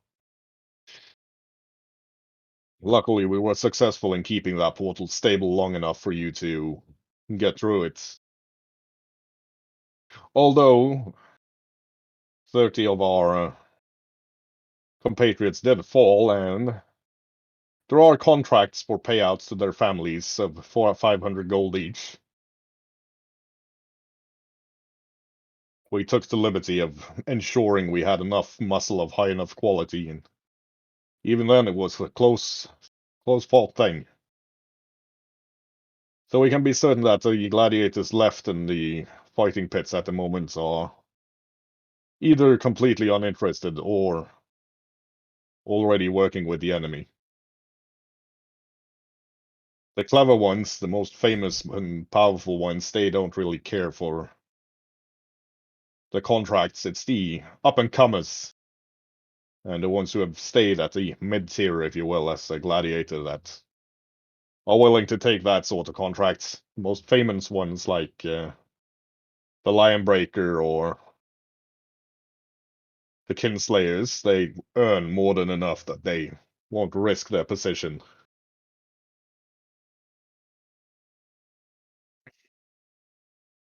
We also know that there's another agent working against, well, the assassins and their masters, but we gave up trying to contact her after she turned half a city block to ice.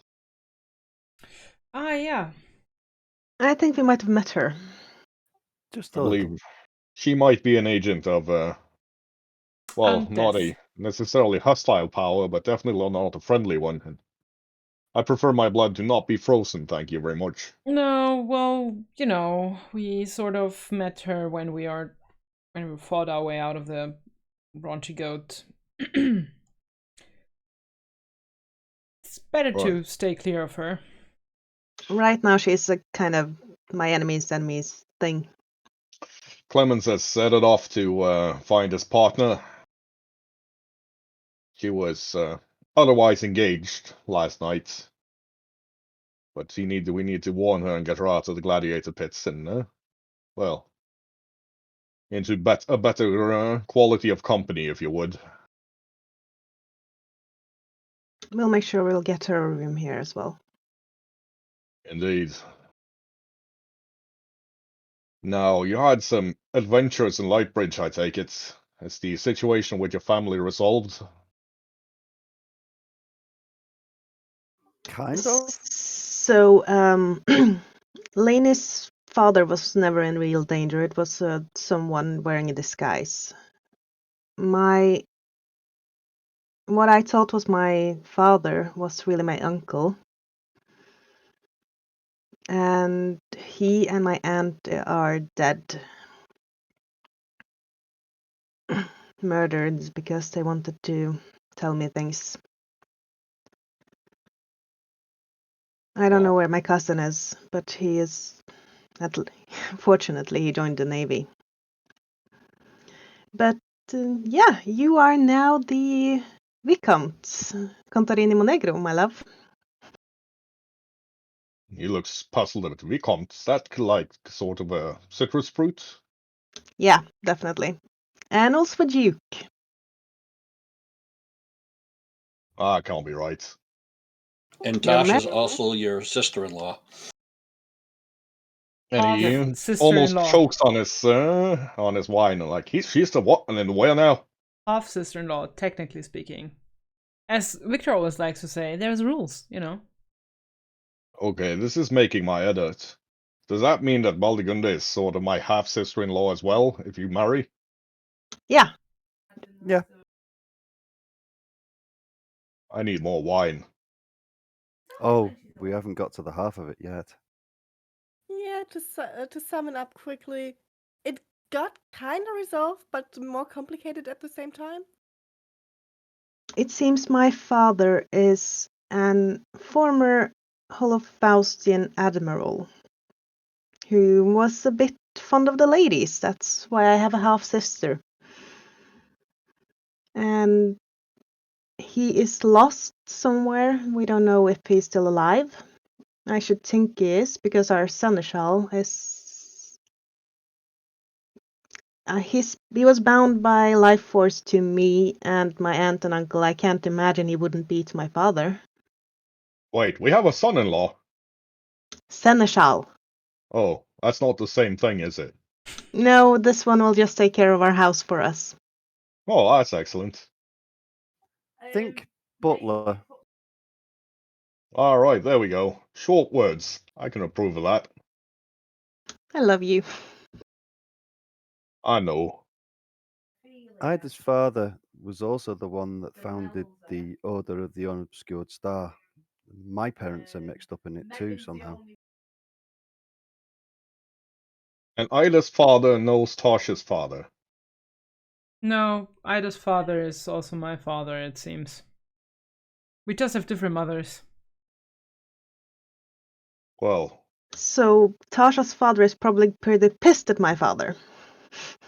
Our father. What? This is getting too much. at least I see where you two of you get your flirty side from. But he looks like me more than Tasha. Well, that's a bit of a handful to swallow, even Don't for me. don't worry about it, Belly Tomlin. Just enjoy life. It's very simple in the end. You're together with Ida. You love each other very much, and the rest is just paper stuff. Right. Yes, that sort of makes sense, I guess. And if for some reason you're trying to sell off your children, make sure you get contracts and keep everything accounted for. Victor, we don't sell our children. I'll make a note of that, Nonsense. Victor, in case it comes up. Nonsense. I can go to the Keeper of Records. She has a list of all of my half siblings on either side. I feel pretty sold out, to be honest. Yeah, Well, good point. They're very important for delineating alliances whenever you're controlling large swaths of land. at least you haven't had any surprise sisters pop up, I assume, so that's a good thing. Actually, I'll let Victor tell him. Only a clone of a sister. It's not the same thing. Right. I think before I start digesting this, I'm gonna need a lie down, but Love, why don't we go and take that bath? in a moment, love, there's something I think will prove of some importance here.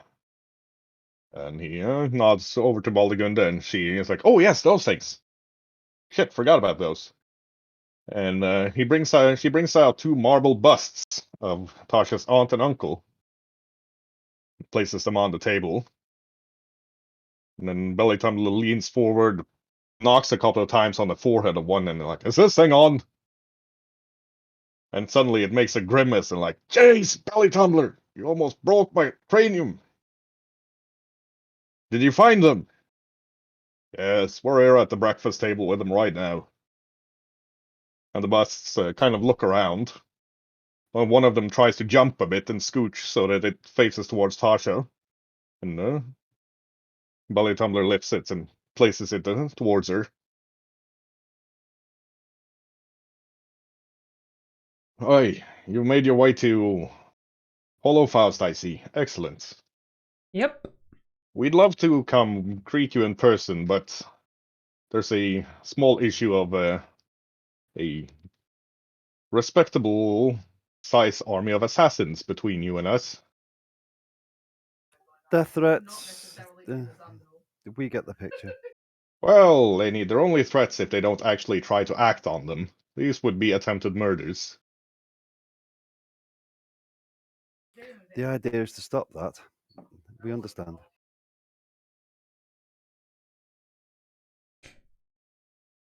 But So, are you two really my aunt and uncle? Like, just making sure that's still on. and you've never seen two marble busts try to look innocent before. It's kind of a weird look. But So that's a no, I suppose. Fine. I in would the end, say they so. sigh and like, "Yes, we are actually. Well, your aunt and uncle, but So how for much real. do you know?" Well, I know that my father and my mother are not my father and my mother, and that Thaddeus Brutus appears to be my real father. I don't know who my real mother is, so not that much has changed, I suppose. Well, I guess a bit of an explanation is in order. That would be Well, nice. You got a new sister too. Yeah, that's the good thing about this. Like, the only good thing Right? about this. A sister? Well, half sister, technically. Hi. Oh, Thaddeus, you old horn dog. Well, Yep, Thaddeus is Ida's father as well as Tasha's. that does not come as the surprise that you might believe. Uh, our our brother was always a hit with the ladies. Hmm. So you're my aunt and uncle too. Welcome to the family. When's your birthday? I have no idea. I thought I was 21 until I was apparently born 30 years ago, give or take a few years. Okay, very shortly, because we will be assaulted again fairly soon, but Thaddeus knew that you would be assassinated shortly if anybody knew that you were his daughter. Now they're looking at Tasha. So he convinced us that you should be placed with people of good heart, but say middling ambition and competence. A place where you would have resources growing up, but no target on your back because your family wasn't important. And then he organized for us to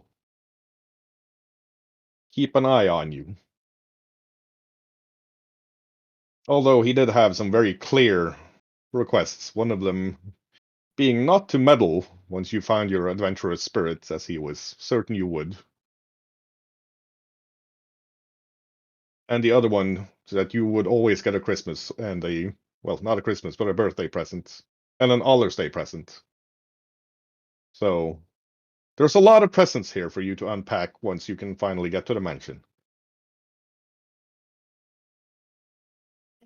Exactly why he thought you would be assassinated and what enemies he had, he didn't specify at the time. We assume it has something to do with that order of his. But the two of us were only grad students at the time, young, not of any particular power or importance. No, I don't think he wanted us involved or implicated in whatever scheming, well, made him disappear.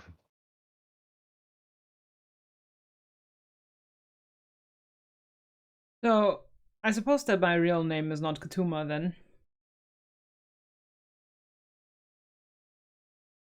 Honestly, I couldn't tell you. You were very young when you were placed into the care of your, well, Not parents. the foster parents, I guess we could say. It should be in the Hall of Records, but none of us have access there at the moment.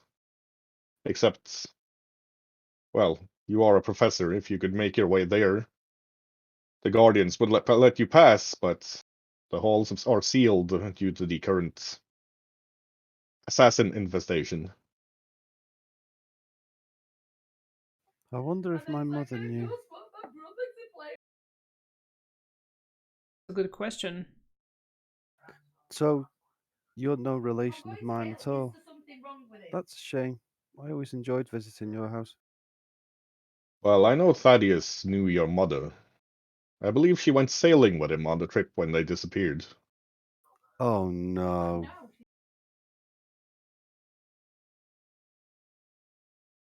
They were quite close, after all.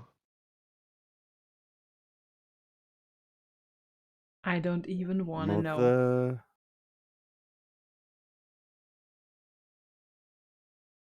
Well, you'll always be a sister of my heart, and if we find out you're a blood relation too, then, well, fuck me. It wouldn't be a surprise. Not Lainey anymore. puts her arms around Tasha and Ida and just giggles. Well, at least we would be an unbeatable trio of sisters. That Yes. we will. Yes. What we do know is that Thaddeus, as an admiral, traveled a lot, and on one of his travels, something happened. He was leading a small fleet, 7 ships, 4 ships of the line, and 3 smaller ships, to face some sort of threat. It was never specified what, but we know that only his ship returned. After that, he became obsessed with getting ready for some sort of enemy he claimed only he was aware of. Nobody would believe him. Was this battle out by the Ebon Coast by any chance? You'll have to check the archives for that. His ship's logs were confiscated by the council.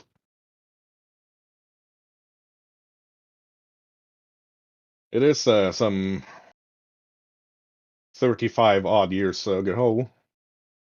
Most of the council members at the time have passed from old age since then. You'd have to speak to Samira. She was the only still living council member from that time. Well, living is a relative term in Hollowfast, of course, but she's not an evil lich.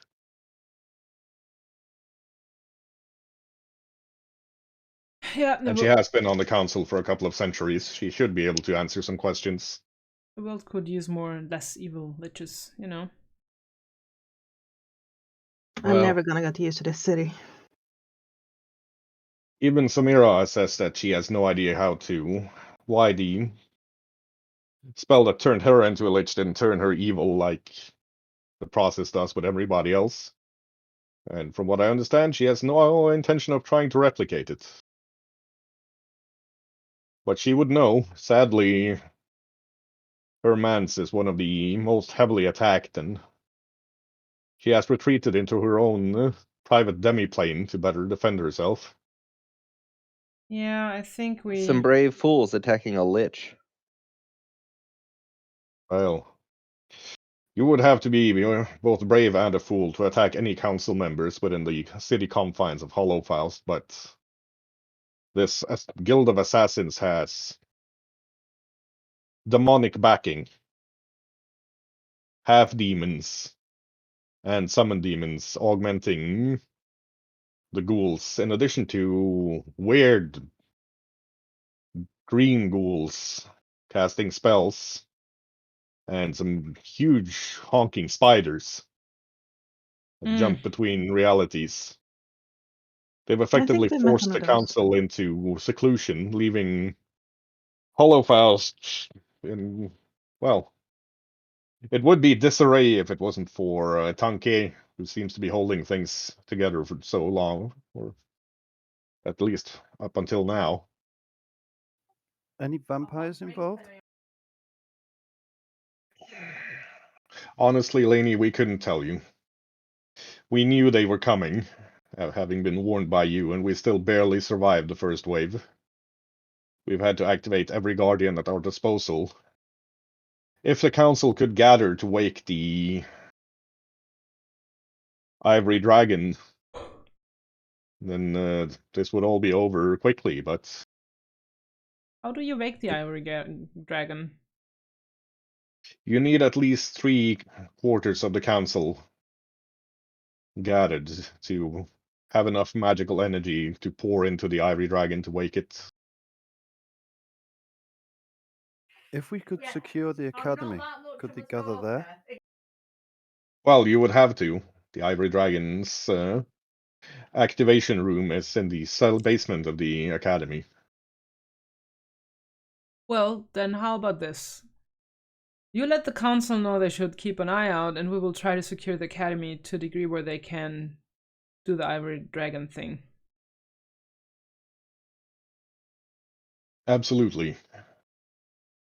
You should, when you have the opportunity, visit Tanke demand that Baldigunda gets to equip herself in the armory of the companions. Congratulations on the soul binding, the two of you, by the way.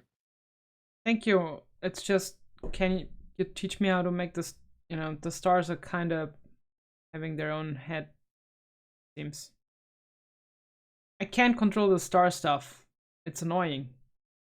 Wait, Speaking that's of from the soul binding? Yes. Speaking of Well, control, Rain. Rain?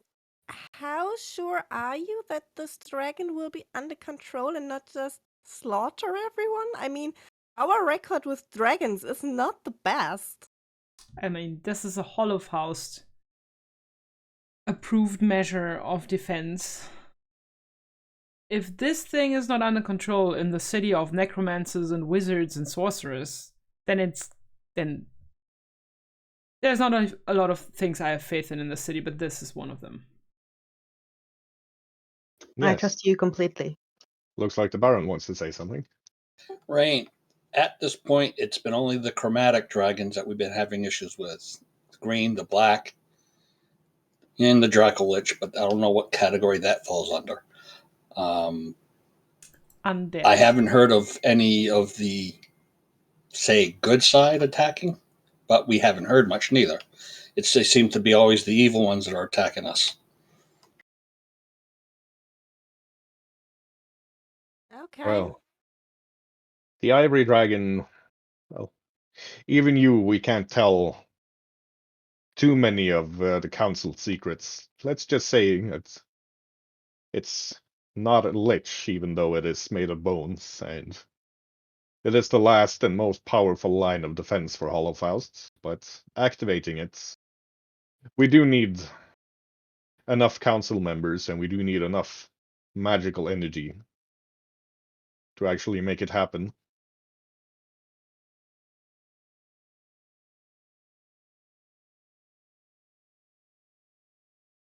I'm sure we can do something about this.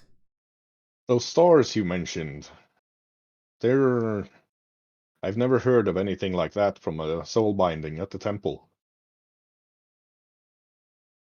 Yeah, neither did the High Priest. Weird, huh? Well, that's disconcerting. He Do was they like, hurt?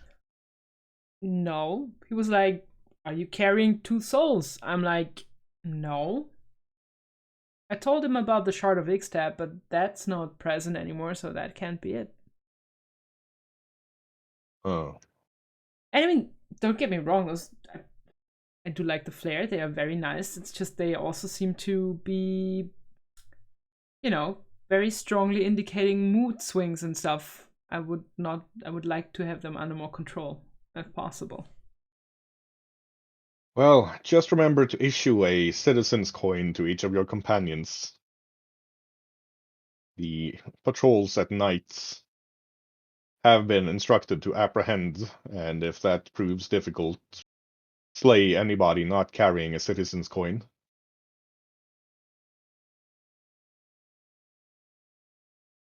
I... It's a very easy spell. We'll send you the details. Thank you. Anybody can do it.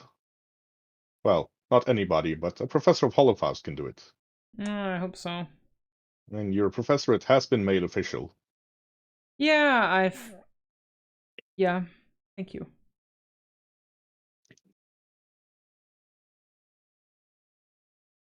You see their faces shimmer a bit. Oh, there we go. We will have to catch up on this conversation later. Yeah, get word to the council members and we'll try to do with the rest, I suppose. Take care and We stay will. safe. And from far away outside, you can hear the crackle of spells going off as they marble busts turn to marble busts again. Baldigunda looks at Tasha like, do you want to keep them in your hat, or should I carry them? Wait, I'm supposed to keep those busts?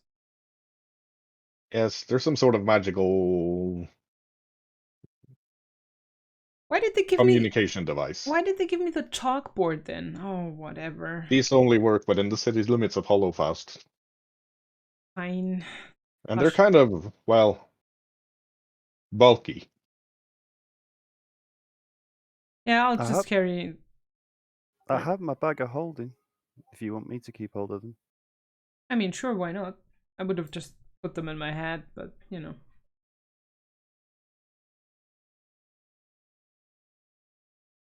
You're free to carry around the busts of my uncle and aunt. Our uncle and aunt, apparently. Yeah. Sounding suspiciously like Laney's part of this well-documented family. We'll see.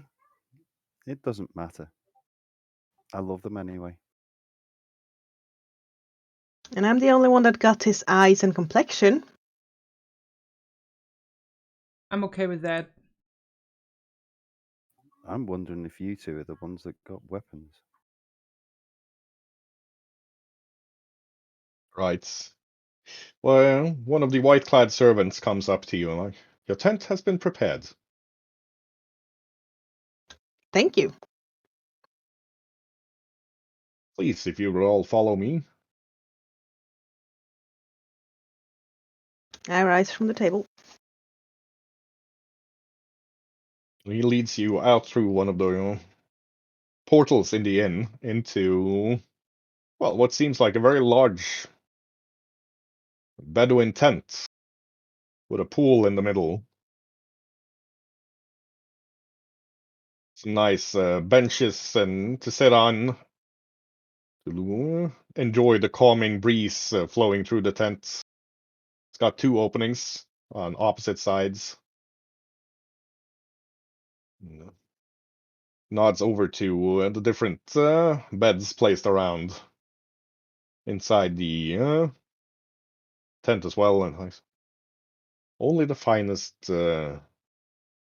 cantrips of privacy. I promise nobody will hear what you're doing if you should avail yourself of one of the beds. If there's anything you need, please just clap 3 times and a servant will appear. Laney digs in a money pouch for a gold piece and offers it to him. Thank you. Yep, he looks down at the gold piece and, oh, that's very kind, but tips are included in the price. So 7 of you, that will be 700 gold for the first night. Aren't we 9? Oh yes, but double beds pay only once. Fair enough. Put it on my tab.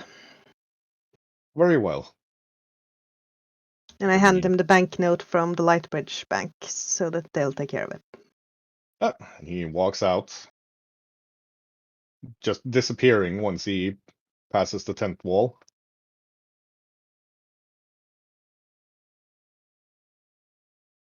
There's communal batting in Hollowhouse, isn't there, El Gitasha? Sorry, what did you say? I was distracted. There's communal bathing in Hollowhouse, isn't there? Yes.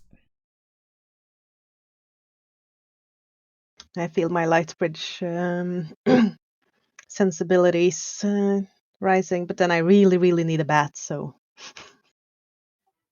We could draw lots or toss a coin. Victor's hear- over in the corner stripping his plate off.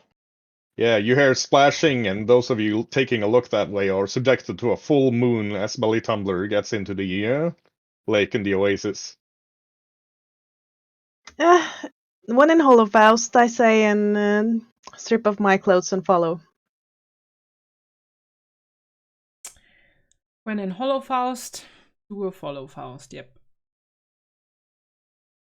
And Lyle just kind of leans into Tonka and whispers in his ear, "When in Hollowfaust." Yep, and there's a small tidal wave as Tonka charges into the lake and starts rolling around and playing.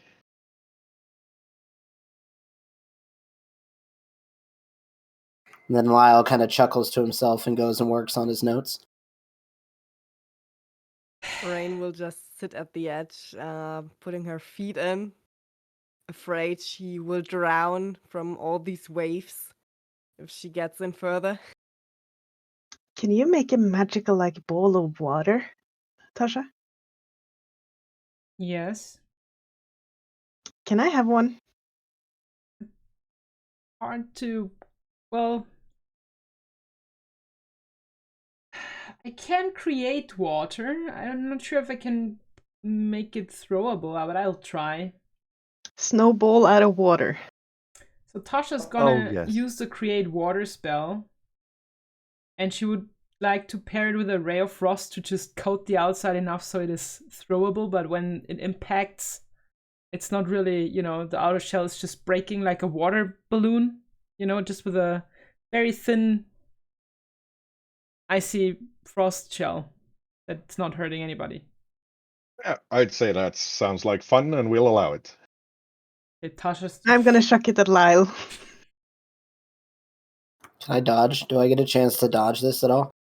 Oh yeah, she gets a ranged touch against you, or a ranged attack you. What a -4, because she's not proficient in snowballs. True, I grew up in Lightbridge.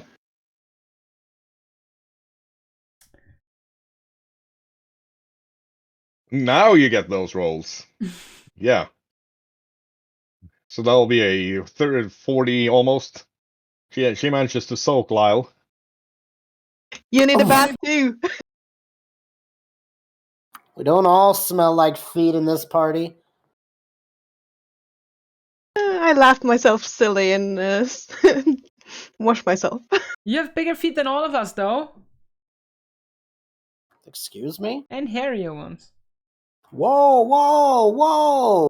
That is uncalled for, ma'am. You're running around bare feet. I see your feet every day. I wear boots, madam. Not on your Hero Forge picture, you don't. That's incorrect. Besides, I can smell your boots. What are you doing with your nose in my boots? I didn't say my nose was in your boots. I just said I Now could things are smell getting them. weird. Things are getting weird. Why are you guys trying to get me in this water so bad, huh? Oh, Because you need a now. bath. Because you want to have your says, company. it is considered rude to comment a halfling's feet unless you are dating. Oh my. I mean, I wander I off just to the threw a other end water of the tent. balloon at him. Even I know this. Right, you have yourself a nice cleansing bath and get some food in you, or do other things. I don't know if you heard me. I told you I wandered off. Yep. If you wander out of the tent, you find yourself back in the inn. Oh, I'll stay within the confines of the tent. I just kind of want to be by myself. Yeah, the tent is large. Think like big circus tent type size. But after a couple of hours, you've had yourself a nice rest. Spells are back, fully healed up.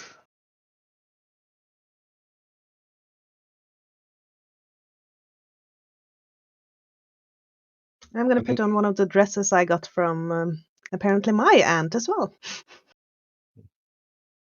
When in Holocaust. As one of the servants appears carrying, well, not carrying, but a small table filled with Holocaust style coffee. Very, very strong in very small glasses. There is a visitor here that would like to see you. Show them in. all of us, or just that particular one of us? I do not know, ma'am. Mm. He just requested that or they just requested that I show them in. They? Yes. Captain Tankei. Ah, okay. Yep. Send them in. Takes a minute or two before a androgynous half-elf dressed in same type of coat and hat and scarf that Tasha has, wearing a bastard sword at the hip. And also, you can see several wands in a holophile style quick draw belt, and carrying a staff enters. They're about, well, hard to say, somewhere between 60 and 100. Half elves are always difficult when it comes to that. With long blue hair reaching down to the middle of their back. As they enter the room, they nod at everybody. Greetings, I am Tanke. Greetings. Greetings, Captain. Some professors mentioned that I should visit you. I take it you are our newest professor at the collegiate. Allow me to congratulate you. Thank you. Mighty kind of you. It is true. We would have come to you if you had not found us earlier, so I guess that saves us some legwork. Much appreciated. I would have given you more time to rest if time was not of the essence. I have seen what transpired at the raunchy goat. I believe that speaks to your abilities quite well. So I will keep this very short. As you know, the professors of Holofaust are under assault. The entire academy collegiates. Several have already been slain, and the rest are have retreated to their places of power. I am the only professor walking the streets at the moment, due to having the entirety of the city guards at my back in call. But even I will not be safe for long if the situation continues to deteriorate. And do not get me wrong, the situation is deteriorating.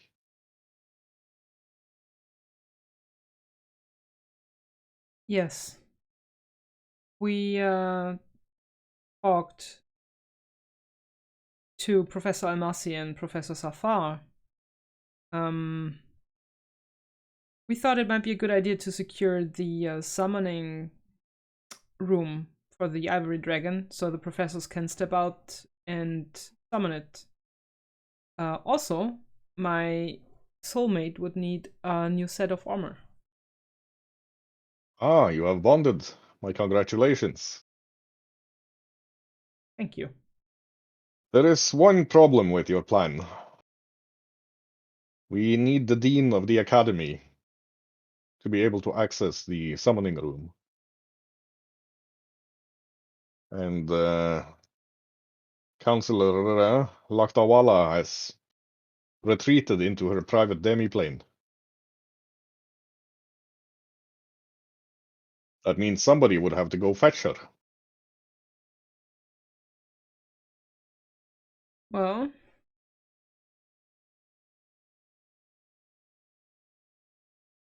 I guess it's off to another demiplane for us. At least it's not hell this time. You sure? We haven't been there yet.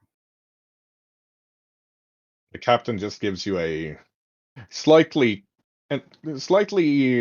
puzzled, slightly entertained look, and like, you have had a very interesting life, have you not? Can you see my Had a armor? very interesting 6 weeks. The last year has been. you could fill books with our stories. Books, plural, books. Have you read the Penny Dreadfuls? Oh, Penny Dreadfuls, no, I do not waste time on such lowbrow reading. Finally, someone who is reasonable. Oh, goodness. Finally, someone who hasn't read about the beauty of the lake. Yeah, that alone gives some plus karma with me. Please, when you are ready, me and the elite guard will escort you to the entrance to Professor Laktawala's demiplane. Take your time. Ma'am, or companion, I should say. And, he nods at Valagun. If you would write down your requirements in the weapons and armor department, I will make sure we can fetch something suitable.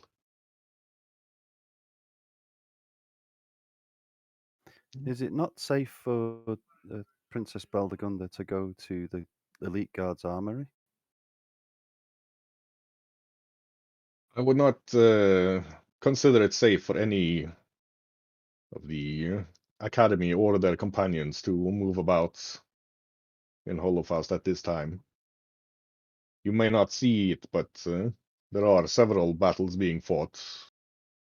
Although the council and the other mages visiting are very good at hiding it so as to not cause panic.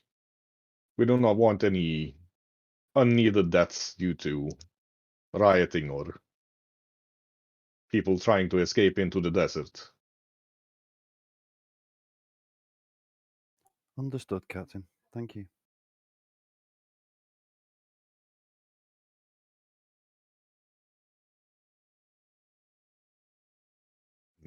They just nod at all of you, especially at Victor. War Chaplain, we shall have to speak more later. Whenever it pleases you. Do you two know each other? No, There's but rules for these. as captain of the guard, I work closely with the Temple of Turis. I recognize a War Chaplain when I see one, and I recognize that the situation is dire if one has been called upon. Well, I mean, it's more like we drag him along and he's just, he just likes adventuring enough and us to abide by our ethics, I suppose. Well, it is said that a War Chaplain is never too late or too early. They arrive exactly when they are meant to. Plus, he's contractually obligated to come with us. Oh, yeah, that too. Yes, that sounds like the Church of Turis indeed.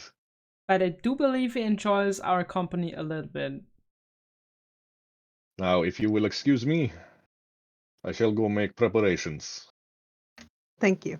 Aye, sir.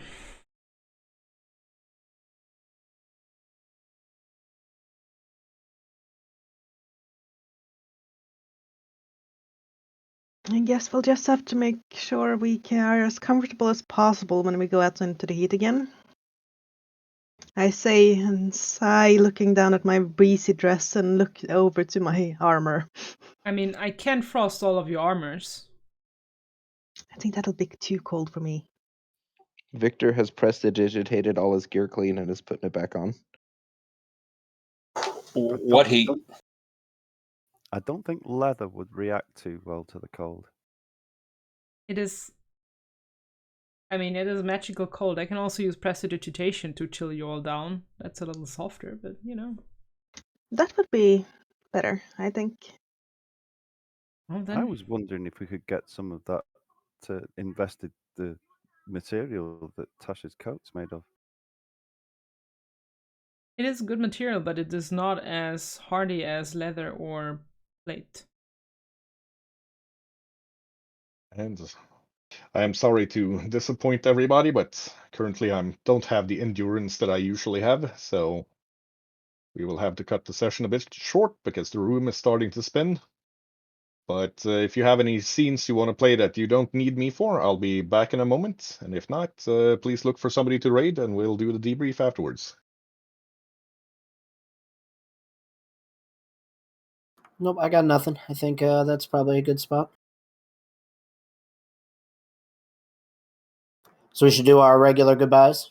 Thank you all for coming. Appreciate you guys being here. Do not forget to go to twitch.tv/Marangana, twitch.tv/Shagathlicious, and of course, Shion Kaisi. Give them the follow, give them the sub, the tier 3 as it were. Do not forget to show them some love. We'll be back next Sunday for another Pathfinding Adventures. Hope you guys have a great week, a better night. We'll see you soon. And don't forget to check out twitch.tv/Tulmar, where you can find him playing various interesting and exciting games. Go and drop a tier 3 on him. Bye. Bye. Thank you everybody for showing up. It was nice having you all. We will be back next Sunday. And we wish all of you a beautiful and amazing rest of your zone. Please stay safe and have cookies. And stay for the raid.